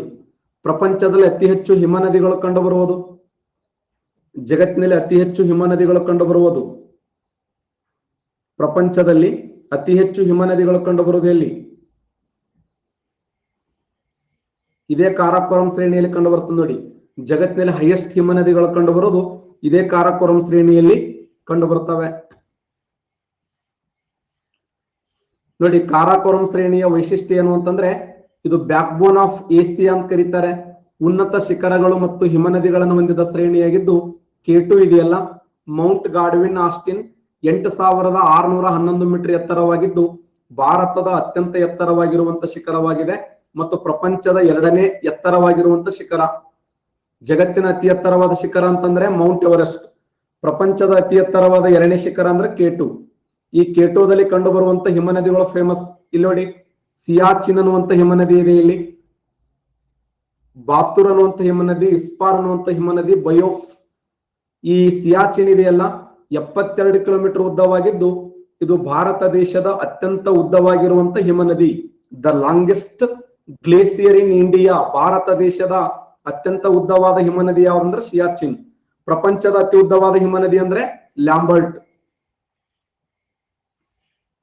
ಭೂಮಿಯ ಮೇಲಿನ ಅತ್ಯಂತ ಎತ್ತರವಾಗಿರುವಂತ ಶಿಖರ ಯಾವುದು? ಭೂಮಿಯ ಮೇಲಿನ ಅತಿ ಎತ್ತರವಾದ ಶಿಖರ Kilimanjaro, Mount Everest, Aconcagua, McKinley. ಶಬಾಷ್, ಮೌಂಟ್ ಎವರೆಸ್ಟ್ ಕರೆಕ್ಟ್ ಆನ್ಸರ್ ನೋಡಿ. ಆಫ್ರಿಕಾ ಖಂಡದ ಅತಿ ಎತ್ತರವಾದ ಶಿಖರ ಆಫ್ರಿಕಾ ಖಂಡದ ಅತಿ ಎತ್ತರವಾದ ಶಿಖರ ಎಸ್ ಕಿಲಿಮಾಂಜರೋ ನೋಡಿ.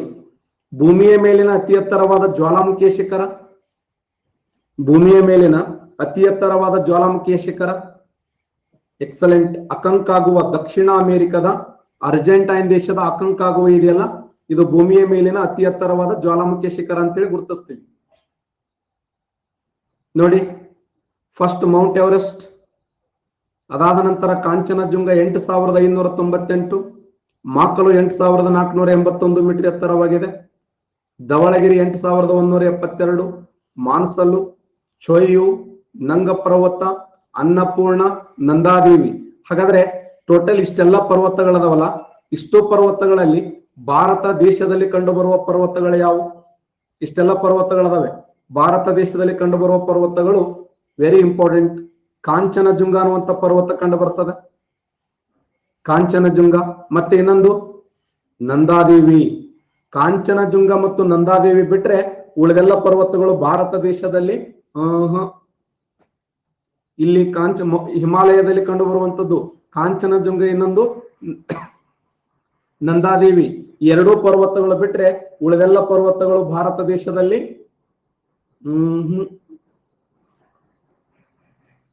ಬೇರೆ ಬೇರೆ ದೇಶ, ನೇಪಾಳ ದೇಶದಲ್ಲಿ ಕಂಡು ಬರ್ತವೆ, ಟಿಬೇಟ್ ದೇಶದ ಮಧ್ಯದಲ್ಲಿ ಕಂಡು ಬರ್ತವೆ ನೋಡಿ. ಮೌಂಟ್ ಎವರೆಸ್ಟ್ ಅನ್ನ ಮೊದಲು ಬಾರಿಗೆ, ಈ ಮೌಂಟ್ ಎವರೆಸ್ಟಿನ ವಿಶೇಷ ಏನಂದ್ರೆ ಇದನ್ನ ನೇಪಾಳ ದೇಶದಲ್ಲಿ ಸಾಗರ ಮಾತಾ ಅಂತ ಕರೀತಾರೆ. ಮೌಂಟ್ ಎವರೆಸ್ಟ್ ಅನ್ನ ನೇಪಾಳ ದೇಶದಲ್ಲಿ ಸಾಗರ ಮಾತಾ ಅಂತ ಕರೆದ್ರೆ, ಚೀನಾ ದೇಶದಲ್ಲಿ ಚೋಮಲಂಗಮಾ ಅಂತ ಕರೀತಾರೆ ಅಥವಾ ಕ್ಯುಮೋಲಂಗಮಾ ಅಂತ ಕರೀತಾರೆ. ಯಾಕೆ ಇದನ್ನ ಮೌಂಟ್ ಎವರೆಸ್ಟ್ ಅಂತ ಕರೆದ್ರಂದ್ರೆ, ಜಾರ್ಜ್ ಎವರೆಸ್ಟ್ ಅನ್ನುವಂತ ವ್ಯಕ್ತಿ ಆವಿಷ್ಕಾರ ಮಾಡಿ ತನ್ನ ಹೆಸರು ನಾಮಕರಣ ಮಾಡ್ತಾನೆ. ಜಾರ್ಜ್ ಎವರೆಸ್ಟ್ ಅನ್ನುವಂತ ವ್ಯಕ್ತಿ ಆವಿಷ್ಕಾರ ಮಾಡಿ ತನ್ನ ಹೆಸರನ್ನು ನಾಮಕರಣ ಮಾಡಿದ್ದ ಉದ್ದೇಶಕ್ಕಾಗಿ ಇದಕ್ಕೆ ಮೌಂಟ್ ಎವರೆಸ್ಟ್ ಅಂತ ಕರೆದ್ರು. ಈ ಪರ್ವತವನ್ನ ಮೊಟ್ಟ ಮೊದಲು ಬಾರಿಗೆ ಹತ್ತಿದಂತ ವ್ಯಕ್ತಿ ತೇನ್ ಸಿಂಗ್ ಮತ್ತು ಹಿಲರಿ 1953ರಲ್ಲಿ. ಇದನ್ನೇರಿದ ಭಾರತದ ಪ್ರಥಮ ಮಹಿಳೆ ಅಂದರೆ ಬಚೇಂದ್ರ ಪಾಲ್ 1984ರಲ್ಲಿ. ಇದನ್ನೇರಿದ ಅತ್ಯಂತ ಕಿರಿಯ ತರುಣ ಅಂದ್ರೆ ಅರ್ಜುನ್ ವಾಜಪೇಯಿ.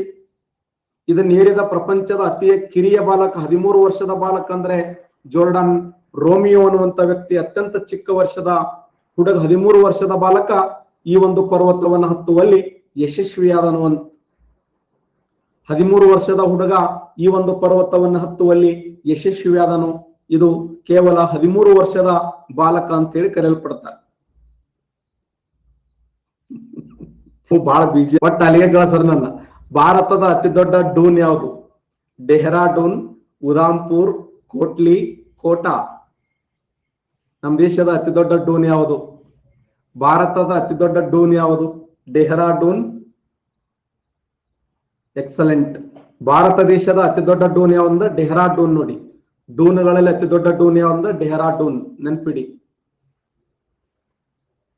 ಅತ್ಯಂತ ದೊಡ್ಡದಾಗಿರುವಂತ ಡೂನ್ ಯಾವಂದ್ರೆ ಡೆಹ್ರಾಡೂನ್, ಉತ್ತರಾಖಂಡದಲ್ಲಿ ಕಂಡು ಬರುತ್ತದೆ. ಶಿವಾಲಿಕ್ ಬೆಟ್ಟಗಳು ಮತ್ತು ಕೆಳ ಹಿಮಾಲಯಗಳ ಮಧ್ಯದಲ್ಲಿ ಸಮತಟ್ಟಾದ ತಳವನ್ನು ಹೊಂದಿದ್ದು ಕಣಿವೆಗಳಿದ್ದು ಅವುಗಳನ್ನ ಏನಂತ ಕರೀತಾರೆ ಅಂದ್ರೆ ಡೂನ್ಸ್ ಗಳಂತ ಕರೀತಾರೆ. ಡೂನ್ಸ್ ಗಳೆಂದು ಕರೆಯುತ್ತಾರೆ. ಇಲ್ಲಿರುವ ಪ್ರಮುಖ ಡೂನ್ಸ್ ಗಳೆಂದರೆ ಉದಾಂಪುರ್ ಆಗಿರಬಹುದು, ಕೋಟ್ಲಿ ಆಗಿರಬಹುದು, ಡೆಹ್ರಾಡೂನ್ ಅತ್ಯಂತ ದೊಡ್ಡದಾಗಿರುವಂತ ಡೂನ್, ಕೋಟಾ, ಪಾಟ್ಲಿ ಮತ್ತೆ ಚೌಕಂಬಾ ಇತ್ಯಾದಿಗಳನ್ನ ನಾವು ನೋಡ್ತೀವಿ.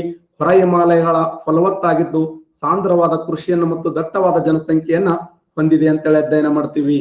ಹಾಗಾದ್ರೆ ಈ ಒಂದು ಅತ್ಯಂತ ದೊಡ್ಡದಾಗಿರುವಂತ ಡೂನ್ ಯಾವ್ದಂದ್ರ ಡೆಹ್ರಾಡೂನ್.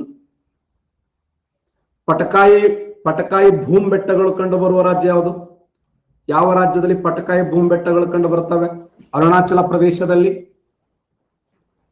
ಅಸ್ಸಾಂ ರಾಜ್ಯದಲ್ಲಿ, ಮಿಜೋರಾಂನಲ್ಲಿ, ಮೇಘಾಲಯದಲ್ಲಿ. S, Arunachal Pradesh right answer ನೋಡಿ. ಪಟಕಾಯಿ ಭೂಮ್ ಬೆಟ್ಟಗಳು ಕಂಡು ಬರುವಂತ ರಾಜ್ಯ ಯಾವಂದ್ರೆ ಅರುಣಾಚಲ ಪ್ರದೇಶ್. ಅರುಣಾಚಲ ಪ್ರದೇಶದಲ್ಲಿ ಪಟಕಾಯಿ ಭೂಮ್ ಬೆಟ್ಟಗಳು ಕಂಡು ಬರ್ತವೆ. ಇದು ಕ್ವಶನ್ ಆಗಿದೆ ನೋಡಿ. ಪಟಕಾಯಿ ಭೂಮ್ ಬೆಟ್ಟಗಳು ಕಂಡು ಬರುವುದು ಅರುಣಾಚಲ ಪ್ರದೇಶದಲ್ಲಿ, ನಾಗಾ ಬೆಟ್ಟಗಳು ನಾಗಾಲ್ಯಾಂಡದಲ್ಲಿ, ಮಿಜೋರಾಂದಲ್ಲಿ ಮಿಜೋ ಬೆಟ್ಟಗಳು, ಅಸ್ಸಾಂ ರಾಜ್ಯದಲ್ಲಿ ಮಿಕಿರಿ ಬೆಟ್ಟಗಳು, ಮೇಘಾಲಯದಲ್ಲಿ ಗಾರೋ, ಕಾಶಿ ಮತ್ತು ಜಯಂತಿ ಬೆಟ್ಟಗಳು. ಇವು ದೇಶದಲ್ಲಿ ಅಧಿಕ ಪ್ರಮಾಣದ ಮಳೆಯನ್ನು ಪಡೆಯುತ್ತವೆ. ಅವುಗಳಲ್ಲಿ ಅನೇಕ ಬುಡಕಟ್ಟು ಜನಾಂಗ ವಾಸ ಮಾಡಿದ್ದಾರೆ, ಅಲಿಮಾರಿ ಜನಾಂಗ ವಾಸ ಮಾಡಿದ್ದಾರೆ. ಈ ಗಾರೋ ಕಾಶಿ ಬೆಟ್ಟಗಳಲ್ಲಿ ಕಂಡು ಬರುವಂತ ಪ್ರಸಿದ್ಧವಾದ ಬುಡಕಟ್ಟು ಜನಾಂಗ ಅಂದ್ರೆ ಕಾಶಿ ಜನಾಂಗ. ಮೊನ್ನೆ PSI ಕೇಳಿದ್ದ ನೋಡಿ, ಕಾಶಿ ಎಂಬ ಬುಡಕಟ್ಟು ಜನಾಂಗ ಯಾವ ರಾಜ್ಯದಲ್ಲಿ ಕಂಡು ಬರುತ್ತಾರೆ ಅಂದ್ರೆ ಮೇಘಾಲಯದಲ್ಲಿ ಕಂಡು ಬರುತ್ತಾರೆ. ಮೇಘಾಲಯದಲ್ಲಿ ಕಾಶಿ ಎಂಬ ಬುಡಕಟ್ಟು ಜನಾಂಗ ಕಂಡು ಬರುತ್ತಾರೆ ಅಲ್ಲ. ಹಾಗಾದ್ರೆ ತ್ರಿಪುರದಲ್ಲಿ ಕಂಡು ಬರುವ ಪ್ರಸಿದ್ಧವಾದ ಬುಡಕಟ್ಟು ಜನಾಂಗ ಚಕ್ಮ ಎಂಬ ಜನಾಂಗ ಕಂಡು ಬರ್ತಾರೆ. ಚಕ್ಮ ಎಂಬ ಬುಡಕಟ್ಟು ಜನಾಂಗ ತ್ರಿಪುರದಲ್ಲಿ ಕಂಡು ಬರ್ತಾರೆ. ಕೆಲವು ರಾಜ್ಯಗಳಲ್ಲಿ ಸಂಚಾರಕ್ಕೆ ಅವಕಾಶನೇ ಇಲ್ಲ. ಆಸಾಂ ಆಗಿರಬಹುದು, ಮೇಘಾಲಯ ಆಗಿರಬಹುದು, ತ್ರಿಪುರ ಆಗಿರಬಹುದು, ಮಿಜೋರಾಂ ಆಗಿರಬಹುದು. ಈ ರಾಜ್ಯಗಳಲ್ಲಿ ನೋ ಎಂಟ್ರಿ, ಆ ಭಾಗಕ್ಕೆ ಯಾವುದೇ ಅವಕಾಶನೇ ಇಲ್ಲ. ಅಲ್ಲಿ ಭಾರತ ಸಂವಿಧಾನದ 19D ವಿಧಿಯಲ್ಲಿ ಸಂಚಾರಕ್ಕೆ ಅವಕಾಶ ಇದ್ರೂ ಕೂಡ ಆ ಒಂದು ರಾಜ್ಯಗಳಿಗೆ ಅವಕಾಶ ಇಲ್ಲ. ಯಾಕಂದ್ರೆ ಆ ರಾಜ್ಯಗಳ ಸಂಸ್ಕೃತಿ, ಧರ್ಮ, ಆಚಾರ ವಿಚಾರಗಳನ್ನ, ಸಂಸ್ಕಾರಗಳನ್ನ ರಕ್ಷಣೆ ಮಾಡುವ ಉದ್ದೇಶಕ್ಕಾಗಿ ನಿರ್ಬಂಧನೆಯನ್ನು ಹೇರಲಾಗಿದೆ. ಬನಿಹಾಲ್ ಕಣಿವೆ ಮಾರ್ಗ ಕಂಡು ಬರುವಂತ ಪರ್ವತ ಶ್ರೇಣಿ ಯಾವುದು? ಪಿರಿಪಿಂಜಾಲ್ ಶ್ರೇಣಿ, ಜಾಸ್ಕರ ಶ್ರೇಣಿ, ಕಾರಾಕೋರಂ ಶ್ರೇಣಿ, ಲಡಾಖ್ ಶ್ರೇಣಿ. Important question. ಬನಿಹಾಲ ಕಣಿವೆ ಮಾರ್ಗ, ಬನಿಹಾಲ ಕಣಿವೆ ಮಾರ್ಗ ಕಂಡು ಬರೋದು ಕಾರಾಕೋರಮ, ಜಾಸ್ಕರ, ಎ ಪಕ್ಕನ. ಓಕೆ, ಬನಿಹಾಲ ಕಣಿವೆ ಮಾರ್ಗ ವೆರಿ ಇಂಪಾರ್ಟೆಂಟ್ ನೋಡಿ. ಪಿರುಪಿಂಜಾಲ ಶ್ರೇಣಿಯ ಮೂಲಕ ಹಾದು ಹೋಗುತ್ತದೆ. ಇದು ಬಹಳ ರಿಪೀಟ್ ಆಗಿರುವಂತ ಪ್ರಶ್ನೆ. ಬನಿಹಾಲ ಕಣಿವೆ ಮಾರ್ಗ ಅಂತ ಕರಿತೀವಿ. ಬನಿಹಾಲ ಕಣಿವೆ ಮಾರ್ಗ ಪಿರುಪಂಜಾಲ್ ಶ್ರೇಣಿ ಅಂದ್ರೆ ಕೆಳ ಹಿಮಾಲಯ, ಮಹಾ ಹಿಮಾಲಯ, ಮಧ್ಯ ಹಿಮಾಲಯ, ಕೆಳ ಹಿಮಾಲಯ ಅಂತ ಏನ್ ಕರಿತೀವಲ್ಲ, ಆ ಕೆಳ ಹಿಮಾಲಯದಲ್ಲಿ ಪಿರುಪಂಜಾಲ ಶ್ರೇಣಿಯ ಮೂಲಕ ಹಾದು ಹೋಗುತ್ತದೆ. ಈ ಶ್ರೇಣಿ ಕಾಶ್ಮೀರದ ಕಣಿವೆಯನ್ನ ದಕ್ಷಿಣಕ್ಕಿರುವ ಹೊರ ಹಿಮಾಲಯ ಮೈದಾನಗಳನ್ನ ಬೇರ್ಪಡಿಸುತ್ತದೆ. ರಾಷ್ಟ್ರೀಯ ಹೆದ್ದಾರಿ ನಂಬರ್ 1A ಜಮ್ಮುವಿನಿಂದ ಶ್ರೀನಗರ ಈ ಕಣಿವೆ ಮೂಲಕ ನಿರ್ಮಿಸಲಾಗಿದೆ. ಜವಾಹರ್ ರೋಡ್ ಟೆನಲ್ 2.5 ಕಿಲೋಮೀಟರ್ ಉದ್ದವಿದು. ಇದು ಅತ್ಯಂತ ಉದ್ದವಾದಂತ ರೋಡ್ ಟೆನಲ್ ಆಗಿದೆ. ಇದನ್ನು ಈ ಕಣಿವೆ ಮಾರ್ಗದ ಮೂಲಕ ನಿರ್ಮಿಸಲಾಗಿದೆ. ಯಾವ ಕಣಿವೆ ಮಾರ್ಗ? ಬನಿಹಾಲ್ ಕಣಿವೆ ಮಾರ್ಗದ ಮೂಲಕ. 11.21 ಕಿಲೋಮೀಟರ್ ಉದ್ದವಾದ ರೈಲ್ವೆ ಟೆನಲ್ ಇದು ಕಣಿವೆ ಮಾರ್ಗದ ಮೂಲಕ ನಿರ್ಮಿಸಲಾಗಿದೆ. ಇದು ದೇಶದ ಅತ್ಯಂತ ಉದ್ದವಾದ ರೈಲ್ವೆ ಟೆನಲ್ ಆಗಿದೆ. ಕಾಜಿಗುಂಡ ಮತ್ತು ಬನಿಹಾಲಗಳ ಮಧ್ಯ ಇದನ್ನು ನಿರ್ಮಾಣ ಮಾಡಲಾಗಿದೆ. ಕಾಜಿಗುಂಡ ಮತ್ತು ಬನಿಹಾಲ್ ಕಣಿವೆ ಮಾರ್ಗಗಳ ಮೂಲಕ ಇದನ್ನ ನಿರ್ಮಾಣ ಮಾಡಲಾಗಿದೆ. ಒಟ್ಟಾರೆಯಾಗಿ ಈ ಬನಿಹಾಲ್ ಕಣಿವೆ ಮಾರ್ಗ ಎಲ್ಲಿ ಕಂಡು ಬರುತ್ತೆ ಅಂದ್ರೆ ಪಿರುಪಂಜಾಲ ಶ್ರೇಣಿಯ ಮೂಲಕ ಹಾದು ಹೋಗುವಂತ ಪ್ರಸಿದ್ಧವಾದ ಕಣಿವೆ ಮಾರ್ಗವಾಗಿದ್ದು, ಈ ಶ್ರೇಣಿ ಕಾಶ್ಮೀರ ಕಣಿವೆಯನ್ನ ದಕ್ಷಿಣಕ್ಕಿರುವ ಹೊರ ಹಿಮಾಲಯ ಮತ್ತು ಮೈದಾನಗಳಿಂದ ಬೇರ್ಪಡಿಸುವಂತ ಒಂದು ಕಣಿವೆ ಮಾರ್ಗ ಯಾವ್ದಂದ್ರೆ ಬನಿಹಾಲ್ ಕಣಿವೆ ಮಾರ್ಗ ಅಂತ ಹೇಳಿ ಕರಿತೀವಿ. ಭಾರತದಲ್ಲಿ ಅತ್ಯಂತ ದೊಡ್ಡ ಕಣಿವೆ ಮಾರ್ಗ ಯಾವುದು? ನಾಥುಲಾ ಪಾಸ್ ಆಗಿದೆ, ಜಿಲೇಪಲ ಪಾಸ್ ಆಗಿದೆ, ಬೋಂಬಿಡಾಲ್ ಪಾಸ್ ಆಗಿದೆ, ತೇಸಲಾ ಪಾಸ್ ಆಗಿದೆ. ಯಾವ ಕಣಿವೆ ಮಾರ್ಗ ಭಾರತ ದೇಶದಲ್ಲಿ ಅತ್ಯಂತ ದೊಡ್ಡದಾಗಿರುವಂತ ಕಣಿವೆ ಮಾರ್ಗ? ಅತ್ಯಂತ ಬಿ ಪಕ್ಕನ ಭಾರತದ ಅತ್ಯಂತ ಎಕ್ಸಲೆಂಟ್ ಜಿಲೇಪಲ ಕಣಿವೆ ಮಾರ್ಗ ಇದೆಯಲ್ಲ, ಇದು ಭಾರತದ ಅತ್ಯಂತ ದೊಡ್ಡದಾಗಿರುವಂತ ಕಣಿವೆ ಮಾರ್ಗ ಅಂತ ಕರಿತೀವಿ. ಭಾರತ ದೇಶದ ಅತ್ಯಂತ ದೊಡ್ಡದಾಗಿರುವಂತ ಕಣಿವೆ ಮಾರ್ಗ ಯಾವಂದ್ರೆ ಅದು ಜಿಲೇಪಲ ಕಣಿವೆ ಮಾರ್ಗ. ಜಿಲೇಪಲ ಕಣಿವೆ ಮಾರ್ಗ ಏನ್ ಮಾಡ್ತಂದ್ರ ಸಿಕ್ಕಿಂ ರಾಜ್ಯವನ್ನ ಪಶ್ಚಿಮ ಬಂಗಾಳದ ಕಾಂಗ್ಪಾಂಗದಿಂದ ಟಿಬೇಟ್ ದೇಶಗಳ ಮಧ್ಯೆ ಕನೆಕ್ಟ್ ಮಾಡ್ತದೆ. ಜಿಲೇಪಲ ಕಣಿವೆ ಮಾರ್ಗ ಇದು ಭಾರತದ ಅತ್ಯಂತ ದೊಡ್ಡದಾಗಿರುವಂತ ಕಣಿವೆ ಮಾರ್ಗ. ನಾಥುಲಾ ಪಾಸ್ ಅನ್ನ ರೇಷ್ಮೆ ಮಾರ್ಗ ಅಂತ ಕರಿತೀವಿ. ನಾಥುಲಾ ಕಣಿವೆ ಮಾರ್ಗ ಇದೆಯಲ್ಲ, ಇದನ್ನ ರೇಷ್ಮೆ ಕಣಿವೆ ಮಾರ್ಗ ಅಂತ ಹೇಳಿ ಕರೆಯಲ್ಪಡ್ತೀವಿ. ಇದು ಕೂಡ ಕ್ವಶನ್ ಆಗಿದೆ. ಹಾಗಾದ್ರೆ ಯಾವ ಕಣಿವೆ ಮಾರ್ಗದ ಮೂಲಕ ಭಾರತ ದೇಶಕ್ಕೆ ಬ್ರಹ್ಮಪುತ್ರ ನದಿ ಎಂಟ್ರಿ ಕೊಡುತ್ತದೆ? ನಾಥುಲಾ ಕಣಿವೆ ಮಾರ್ಗ, ಜಿಲೇಪಲ ಕಣಿವೆ ಮಾರ್ಗ, ಬೋಂಬಿಡಲ ಕಣಿವೆ ಮಾರ್ಗ? ಎಕ್ಸಲೆಂಟ್. ಸರಿಯಾದಂತ ಉತ್ತರ ಬೋಂಬಿಡಲ ಕಣಿವೆ ಮಾರ್ಗದ ಮೂಲಕ ಬ್ರಹ್ಮಪುತ್ರ ನದಿ ಭಾರತವನ್ನು ಪ್ರವೇಶ ಮಾಡ್ತದೆ. ನೋಡಿ, ಬ್ರಹ್ಮಪುತ್ರ ನದಿ ಯಾವ ಕಣಿವೆ ಮಾರ್ಗದ ಮೂಲಕ ಭಾರತವನ್ನು ಪ್ರವೇಶ ಮಾಡುತ್ತದೆ ಅಂದ್ರೆ ಅದು ಬೋಂಬಿಡಲ ಕಣಿವೆ ಮಾರ್ಗದ ಮೂಲಕ ಭಾರತವನ್ನು ಪ್ರವೇಶ ಮಾಡುತ್ತದೆ. ಹಾಗಾದ್ರೆ ಭಾರತ ಮತ್ತು ಚೀನಾ ದೇಶಗಳ ಮಧ್ಯದಲ್ಲಿ ವಿವಾದಾತ್ಮಕವಾಗಿರುವಂತ ಕಣಿವೆ ಮಾರ್ಗ ಯಾವುದು? ಭಾರತ ಹಾಗೂ ಚೀನಾ ದೇಶಗಳ ಮಧ್ಯದಲ್ಲಿ ವಿವಾದಾತ್ಮಕವಾದ ಕಣಿವೆ ಮಾರ್ಗ. ಸರಿಯಾದಂತ ಉತ್ತರ ನಾಥುಲಾ ಪಾಸ್. ನೋಡಿ, ನಾಥುಲಾ ಪಾಸ್ ಇದೆಯಲ್ಲ, ಇದು ಭಾರತ ಹಾಗೂ ಚೀನಾ ದೇಶಗಳ ಮಧ್ಯದಲ್ಲಿ ವಿವಾದಾತ್ಮಕವಾಗಿರುವಂತ ಕಣಿವೆ ಮಾರ್ಗ ಅಂತ ಹೇಳಿ ಗುರುತಿಸ್ತೀವಿ. Next question. ಭಾರಿ ದೋಪ್ ಯಾವ ಎರಡು ನದಿಗಳ ಮಧ್ಯೆ ಕಂಡು ಬರುತ್ತದೆ? ಭಾರಿ ದೋಪ್ ಸಟ್ಲೇಜ್ ಮತ್ತು ಬಿಯಾಸ್ ನದಿಗಳ ಮಧ್ಯದಲ್ಲಿ, ಬಿಯಾಸ್ ಮತ್ತು ಚಿನಾಬ್ ನದಿಗಳ ಮಧ್ಯದಲ್ಲಿ, ಚಿನಾಬ್ ರಾವಿ ನದಿಗಳ ಮಧ್ಯದಲ್ಲಿ, ರಾವಿ ಮತ್ತು ಬಿಯಾಸ್ ನದಿಗಳ ಮಧ್ಯದಲ್ಲಿ. ಭಾರಿ ದೋಅಬ್, ಭಾರಿ ಎಂಬ ದೋಬ್, ಎಕ್ಸಲೆಂಟ್. ಬಿಯಾಸ್ ಮತ್ತು ರಾವಿ ನೋಡಿ, ಭಾರಿ ಅಂತ ಬಂತಂದ್ರೆ ಬಿ ಮತ್ತು ರಾ, ರಾ ಬಿ, ಬಿ ಬಾರಿ, ಭಾರಿ ನೋಡಿ ಹೆಸರು ಹೆಂಗಿದೆ ನೋಡಿ, ಭಾರಿ ದೋಬ್. ಭಾರಿ ದೋಬ್ ಅಂದ್ರೆ ಏನು? ಬಿಯಾಸ್ ಮತ್ತು ರಾವಿ ನದಿಗಳ ಮಧ್ಯೆ ಕಂಡು ಬರುವಂತದ್ದು. ಭಾರಿ ದೋಬ್ ಬಿಯಾಸ್ ಮತ್ತು ರಾವಿ ನದಿಗಳ ಮಧ್ಯೆ ಕಂಡು ಬರುವಂತ ಪ್ರಸಿದ್ಧವಾಗಿರುವಂತ ದೋಬ್ ಪ್ರದೇಶವಾಗಿದೆ. ಭಾರಿ ದೋಬ್ ಅಂತ ಕರಿತೀವಿ. ಹಾಗಾದ್ರೆ ಬಿಸ್ಟ್ ದೋಬ್ ಯಾರು ಆನ್ಸರ್ ಮಾಡ್ತೀರ ನೋಡೋಣ? ಬಿಸ್ಟ್, ಬಿಸ್ಟ್ ದೋಬ್ ಎರಡು ನದಿಗಳ ಮಧ್ಯೆ ಕಂಡು ಬರುವ ಸಮೃದ್ಧವಾದ ಭೂಪ್ರದೇಶವನ್ನ ದೋಅಬ್ ಅಂತ ಕರಿತೀವಿ. ಎಕ್ಸಲೆಂಟ್. ಬಿಸ್ಟ್ ಬಿಯಾಸ್ ಮತ್ತು ಸಟ್ಲೇಜ್ ನದಿಗಳ ಮಧ್ಯದಲ್ಲಿ. ರಾಂಚಿ ದೋಬ್, ರಾಂಚಿ ದೋಬ್, ರಾಂಚಿ ದೋಬ್ ರಾವಿ ಮತ್ತು ಚೀನಾ ನದಿಗಳ ಮಧ್ಯದಲ್ಲಿ. ಚೀನಾಬ್ ಅಂದ್ರ ನದಿಗಳ ಮೊದಲ ಅಕ್ಷರ ಇದೆಯಲ್ಲ, ಆ ನದಿಗಳ ಮೊದಲ ಅಕ್ಷರಗಳನ್ನು ಜೋಡಿಸ್ಬೇಕು. ನದಿಗಳ ಮೊದಲ ಅಕ್ಷರಗಳನ್ನು ಜೋಡಿಸುವುದರ ಮೂಲಕ ಆ ದೋಬ್ ಪ್ರದೇಶಗಳನ್ನ ಕನೆಕ್ಟ್ ಮಾಡಕ್ ಸಾಧ್ಯ ಇದೆ. ಈಗ ರಾವಿ ಮತ್ತು ಚೀನಾಬ, ರಾಂಚಿ, ಭಾರಿ ಬಿಯಾಸ್ ಮತ್ತು ರಾವಿ, ಬಿಯಾಸ್ ಮತ್ತು ಸಟ್ಲೇಜ್, ಹಿಂಗ ಎರಡು ನದಿಗಳ ಮಧ್ಯೆ ಕಂಡು ಬರುವ ಸಮೃದ್ಧವಾದ ಭೂಪ್ರದೇಶವನ್ನ ನಾವು ದೋಅಬ್ಗಳಂತ ಕರಿತೀವಿ. ಕರ್ನಾಟಕ ರಾಜ್ಯದಲ್ಲಿ ಕಂಡು ಬರುವ ಪ್ರಸಿದ್ಧವಾದ ದೋಬ್ ಅಂದ್ರೆ ರಾಯಚೂರು ದೋಬ್. ಯಾವ ಎರಡು ನದಿಗಳ ಮಧ್ಯೆ ಕಂಡು ಬರ್ತವೆ ಅಂದ್ರೆ ತುಂಗಭದ್ರಾ ಮತ್ತು ಕೃಷ್ಣಾ ನದಿಗಳ ಮಧ್ಯದಲ್ಲಿ ಕಂಡು ಬರುವಂತ ಪ್ರಸಿದ್ಧವಾದ ದೋಬ್ ಆಗಿದೆ. ಗಂಗಾ ಬ್ರಹ್ಮಪುತ್ರ ನದಿಗಳ ಸೇರಿಕೊಂಡು ಸುಂದರಬನ್ ನದಿಮುಖ ಜಲಭೂಮಿ ನಿರ್ಮಾಣ ಮಾಡಿದೆ. ಇದು ಪ್ರಪಂಚದ ಅತ್ಯಂತ ದೊಡ್ಡದಾಗಿರುವಂತ ನದಿಮುಖ ಜಲಭೂಮಿ ಅಂತ ಕರಿತೀವಿ. ಇಡೀ ಜಗತ್ತಿನಲ್ಲಿ ಅತ್ಯಂತ ದೊಡ್ಡದಾದ ನದಿಮುಖ ಜಲಭೂಮಿ ಯಾವ್ದಂದ್ರೆ ಸುಂದರ್ಬನ್. ಹಾಗಾದ್ರೆ ಭಾರಿ ದೋಬ್ ಅಂದ್ರೆ ಏನು? ಬಿಯಾಸ್ ಮತ್ತು ರಾವಿ ನದಿಗಳ ಮಧ್ಯೆ ಕಂಡು ಬರುವಂತ ಭೂಪ್ರದೇಶವನ್ನ ಭಾರಿ ದೋಬ್ ಅಂತ ಕರಿತೀವಿ. ಬಿಸ್ಟ್ ದೋಬ್ ಅಂದ್ರೆ ಏನು? ಬಿಯಾಸ್ ಮತ್ತು ಸಟ್ಲೇಜ್ ನದಿಗಳ ಮಧ್ಯೆ ಕಂಡು ಬರುವ ಭೂಪ್ರದೇಶವನ್ನ ಬಿಸ್ಟ್ ದೋಬ್ ಅಂತ ಹೇಳಿ ಕರೆಯಲ್ಪಡ್ತೀವಿ. ನೆನ್ಪಿಡಿ. Next question.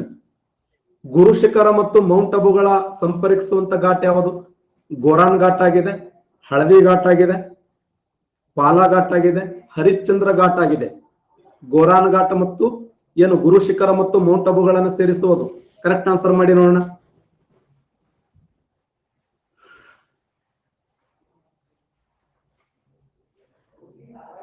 ಶವಾಶ್. ಏ ಪಕ್ಕನ ಪೋಲ್ ಕೊಡೋದು ಬೇಡಲ್ಲ.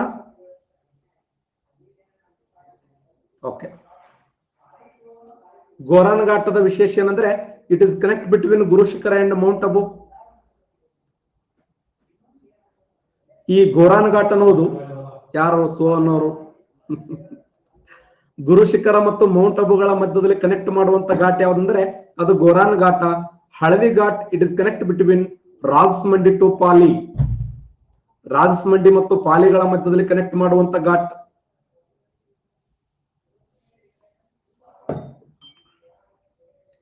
ರಾಷ್ಟ್ರಪತಿ ಭವನ ಎಲ್ಲಿದೆ ಅಂದ್ರೆ ರೈಶನ್ ಬೆಟ್ಟಗಳಲ್ಲಿ ಕಂಡು ಬರ್ತಾವೆ. ಇವೆಲ್ಲ ಎಲ್ಲಿದೆ ಅಂದ್ರೆ ಅರಾವಳಿ ಬೆಟ್ಟಗಳಲ್ಲಿ ಕಂಡು ಬರ್ತವೆ. ಏನ್ ಮಾತಾಡ್ತಾ ಇದ್ನಲ್ಲ ಎಲ್ಲ ಅರಾವಳಿ ಬೆಟ್ಟಗಳಲ್ಲಿ. ರಾಷ್ಟ್ರಪತಿ ಭವನ ರೈಶನ್ ಬೆಟ್ಟಗಳಲ್ಲಿ ಕಂಡು ಬರ್ತದೆ. ಗೋರಾನ್ ಘಾಟ್ ಗುರು ಶಿಖರ ಮತ್ತು ಮೌಂಟ್ ಅಬುಗಳನ್ನು ಕನೆಕ್ಟ್ ಮಾಡ್ತದೆ.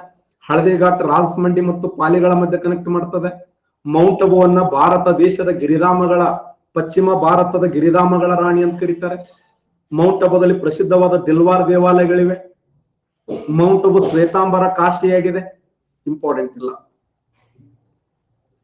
ದೇಶದಲ್ಲಿ ಅತಿ ಹೆಚ್ಚು ಕಾಳಿಂಗ ಸರ್ಪಗಳು ಕಂಡುಬರುವ ಸ್ಥಳ ಯಾವುದು? ಇಡೀ ಭಾರತ ದೇಶದಲ್ಲಿ ಹೈಯೆಸ್ಟ್ ಕಾಳಿಂಗ ಸರ್ಪಗಳು ನೀಲಗಿರಿ ಬೆಟ್ಟಗಳಲ್ಲಿ, ಹುಳಿಕಲ್, ಉಡುಪಿ, ಆಗುಂಬೆ. ಸರಿಯಾದಂತ ಉತ್ತರ ಆಗುಂಬೆ. ರೈಟ್ ಆನ್ಸರ್ ನೋಡಿ. ಆಗುಂಬೆ ಇದೆಯಲ್ಲ ಸರಿಯಾದಂತ ಉತ್ತರ. ದೇಶದಲ್ಲಿ ಅತಿ ಹೆಚ್ಚು ಕಾಳಿಂಗ ಸರ್ಪಗಳು ಕಂಡು ಬರುವಂತ ಸ್ಥಳ ಆಗುಂಬೆ. ಎಲ್ಲಿರೋದು? ಎಸ್, ಆಗುಂಬೆ ದಕ್ಷಿಣ ಭಾರತದಲ್ಲಿ ಅತಿ ಹೆಚ್ಚು ಮಳೆ ಬೀಳುವ ಸ್ಥಳವಾಗಿದ್ದು ದೇಶದಲ್ಲಿ ಅತಿ ಹೆಚ್ಚಿನ ಕಾಳಿಂಗ ಸರ್ಪಗಳು ಹೊಂದಿದೆ.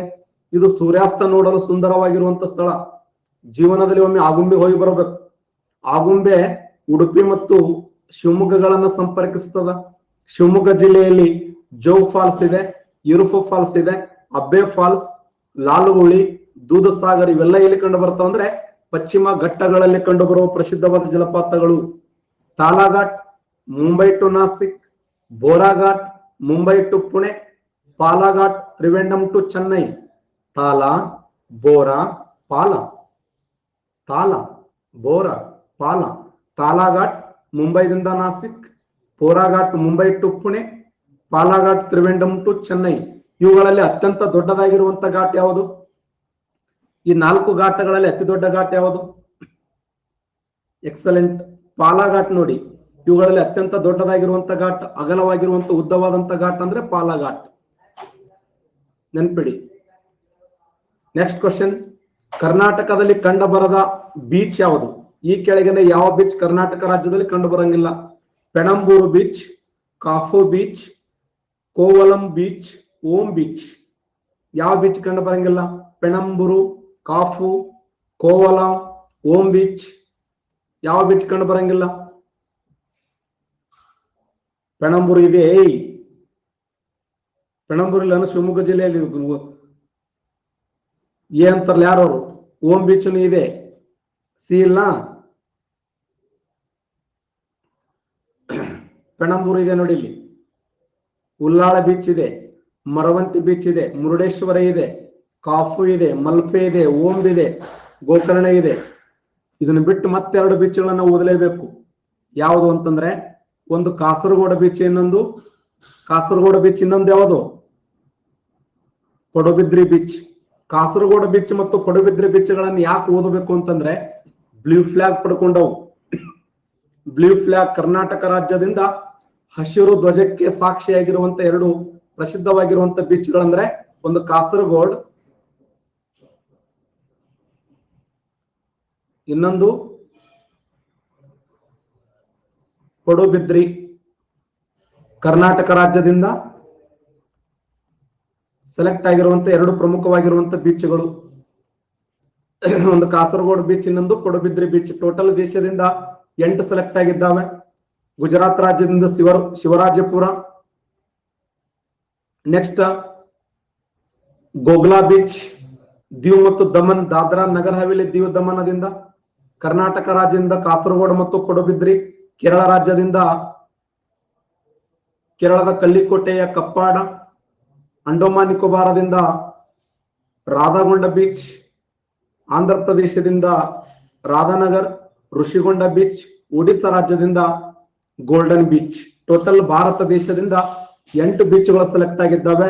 ಇಡೀ ಏಷ್ಯಾ ಖಂಡದಲ್ಲಿ ಮೊಟ್ಟ ಮೊದಲ ಬಾರಿಗೆ ಸೆಲೆಕ್ಟ್ ಆಗಿರುವಂತ ಬೀಚ್ ಅಂದ್ರೆ ಒಡಿಶಾ ರಾಜ್ಯದ ಚಂದ್ರಬಾಗ್ ಅನ್ನುವಂತ ಬೀಚ್. ಚಂದ್ರಬಾಗ್. ಎಷ್ಟು ಮಾನದಂಡಗಳಲ್ಲಿ ಪಾಸ್ ಆಗ್ಬೇಕಂದ್ರೆ 33 ಮಾನದಂಡಗಳು. ಆ 33 ಮಾನದಂಡಗಳಲ್ಲಿ ಪಾಸ್ ಆಗಿರತಕ್ಕಂತ ಈ ಯಾವ ದೇಶ ಅದು? ಪ್ರಪಂಚದಲ್ಲಿ ಯಾವ ದೇಶ ಇದನ್ನು ಮೊದಲ ಬಾರಿಗೆ ಅಳತೆ ಮಾಡಕ್ ಪ್ರಾರಂಭ ಮಾಡಿತ್ತು? ಡೆನ್ಮಾರ್ಕ್ ದೇಶ. ನೋಡಿ, ಡೆನ್ಮಾರ್ಕ್ ದೇಶದಲ್ಲಿ ಎನ್ವೈರನ್ಮೆಂಟ್ ಎಜುಕೇಶನ್ ಫೌಂಡೇಶನ್, ಆ ಎಜುಕೇಶನ್ ಫೌಂಡೇಶನ್ ಅನ್ನುವಂತ ಸಂಸ್ಥೆ ಏನು ಮಾಡಿದೆ ಅಂದ್ರೆ, ಮತ್ತೆ 10 ಸೆಲೆಕ್ಟ್ ಆಗಿದ್ದಾವ. Okay okay okay okay total 10 select ಆಗಿದ್ದಾವೆ ನೋಡಿ. ಈ ಪ್ರೆಸೆಂಟ್ ಮತ್ತೆ 2 ಸೇರ್ಪಡೆಯಾಗಿ ಟೋಟಲ್ 10 ಸೆಲೆಕ್ಟ್ ಆಗಿದ್ದಾವೆ. ಯಾರೋ ಊಟಕ್ಕೆ ಬಿಡ್ರಿ ಅನ್ನೋರು, ನಾಳೆ ಹೊತ್ತು ನೋಡೋದಕ್ಕೆ ಎಕ್ಸಾಮ್ ಅದಾವ, ಊಟಕ್ಕೆ ಬಿಡ್ರಿ, ನಾಷ್ಟಕ್ಕೆ ಬಿಡ್ರಿ ನೋಡ್ತದ ಒಳಗೆಲ್ಲ ಇವು. ತಾರ ಮರುಭೂಮಿಯ ಹೊರಭಾಗವನ್ನು ಏನೆಂದು ಕರೆಯುತ್ತಾರೆ? ತಾರ ಮರುಭೂಮಿಯ ಹೊರಭಾಗವನ್ನ ಮರಸ್ಥಲಿ ಎಂದು ಕರೆಯುತ್ತಾರೆ, ಬಾಗರ್ ಎಂದು ಕರೆಯುತ್ತಾರೆ, ಜೈಸ್ಮಿಲೇರ್ ಅಂತ ಕರೀತಾರೆ, ಜೈಪುರ್ ಅಂತ ಕರೀತಾರೆ. ತಾರ ಮರುಭೂಮಿಯ ಹೊರಭಾಗವನ್ನು ಏನೆಂದು ಕರೆಯುತ್ತಾರೆ? ತಾರ ಮರುಭೂಮಿಯ ಹೊರಭಾಗವನ್ನು ಏನಂತ ಕರೀತಾರೆ ಅಂದ್ರೆ ಬಾಗರ್ ಅಂತ ಕರೀತಾರೆ ನೋಡಿ. ತಾರ ಮರುಭೂಮಿಯ ಹೊರಭಾಗವನ್ನ, ಕೇಂದ್ರ ಭಾಗವನ್ನ ಮರಸ್ಥಲಿ ಅಂತ ಕರೆದ್ರೆ ಹೊರಭಾಗವನ್ನ ಬಾಗರ್ ಅಂತ ಕರೀತಾರೆ. ಇದು ಕ್ವಶನ್ ಆಗಿದೆ ನೋಡಿ. ತಾರ ಮರುಭೂಮಿಯ ಮಧ್ಯಪ್ರದೇಶವನ್ನು ಮರಸ್ಥಲಿ ಎಂದು ಕರೆದರೆ, ಮರುಭೂಮಿಯ ಹೊರಭಾಗ ಪ್ರದೇಶವನ್ನ ಬಾಗರ್ ಎಂದು ಕರೆಯುತ್ತಾರೆ. ರಾಜಸ್ಥಾನದ ಬಾಗರ್ ಮತ್ತು ಹರಿಯಾಣದ ಬಿವಾನಿ ಭಾಗಗಳು ತಾರ ಮರುಭೂಮಿಯ ಅಂಚಿನಲ್ಲಿ ಕಂಡು ಬರುತ್ತವೆ ಅಂತ. ಹುಗ್ಲಿ ನದಿ ಯಾವ ನದಿ ಉಪನದಿಯಾಗಿದೆ? ಹುಗ್ಲಿ ಅನ್ನೋದು ಯಾವ ನದಿಯ ಉಪನದಿಯಾಗಿದೆ? ಇದು ಸಿಂಧೂ ನದಿಯ ಉಪನದಿಯಾಗಿದೆ, ಗಂಗಾ ನದಿಯ ಉಪನದಿಯಾಗಿದೆ. ಯಾವ ನದಿ ಉಪನದಿ?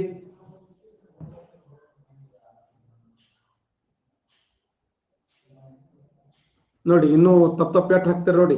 ಗಂಗಾ ನದಿಯ ಉಪನದಿಯಾಗಿದೆ ನೋಡಿ. ಗಂಗಾ ನದಿಯ ಉಪನದಿಯಾಗಿದೆ. Important question.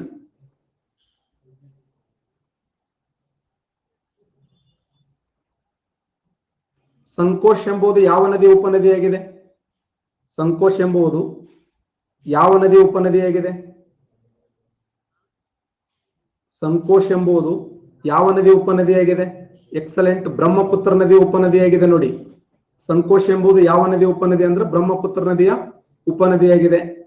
ಅಸ್ಸಾಂ ಮತ್ತು ಅರುಣಾಚಲ ಪ್ರದೇಶಗಳನ್ನು ಇಬ್ಬಾಗ ಮಾಡುವಂತ ನದಿ ಅಂದ್ರೆ ಸಂಕೋಷ್. PSI ಹಿಂಗೆ ಕೇಳಿದ್ದ, ಸಂಕೋಷ್ ಅನ್ನುವಂತ ನದಿ ಯಾವ ರಾಜ್ಯಗಳನ್ನು ಇಬ್ಬಾಗ ಮಾಡುತ್ತದೆ ಅಂತಂದ್ರೆ ಅದು ಅಸ್ಸಾಂ ಮತ್ತು ಅರುಣಾಚಲ ಪ್ರದೇಶಗಳನ್ನು ಇಬ್ಬಾಗ ಮಾಡುತ್ತದೆ. ಸಟ್ಲೇಜ್ ಅನ್ನುವುದು ಯಾವ ನದಿಯ ಉಪನದಿಯಾಗಿದೆ? ಸಟ್ಲೇಜ್ ಎಂಬುದು ಯಾವ ನದಿಯ ಉಪನದಿಯಾಗಿದೆ? ಸಿಂಧೂ ನದಿಯ ಉಪನದಿಯಾಗಿದೆ ನೋಡಿ. ಸಟ್ಲೇಜ್ ಎಂಬುದು ಸಿಂಧೂ ನದಿಯ ಉಪನದಿಯಾಗಿದೆ. Important question. ಹುಗ್ಲಿ ನದಿಯು ಗಂಗಾ ನದಿಯ ಒಂದು ಪ್ರಮುಖ ಕಾವಲವಾಗಿದ್ದು ಕಲ್ಕತ್ತಾ ಮೂಲಕ ಹರಿಯುತ್ತದೆ. ಹುಗ್ಲಿ ನದಿ ಉಬ್ಬರ ನದಿಯಾಗಿದ್ದು ಇದರ ದಡದಲ್ಲಿ ಕಲ್ಕತ್ತಾ ಬಂದರ ನೆಲೆಯಾಗಿದೆ. ಹುಗ್ಲಿ ನದಿಯ ನೀರಿನ ಮಟ್ಟವನ್ನ ಪರಕ್ಕ ಡ್ಯಾಮಿನಿಂದ ನಿರ್ವಹಣೆ ಮಾಡಲಾಗುತ್ತದೆ. ಗ್ಯಾಂಜೆಟೆಕ್ ಡಾಲ್ಫಿನ್ ಭಾರತದ ರಾಷ್ಟ್ರೀಯ ಜಲಚರವಾಗಿದೆ. ಇದು ಕ್ವಶನ್ ಆಗಿದೆ.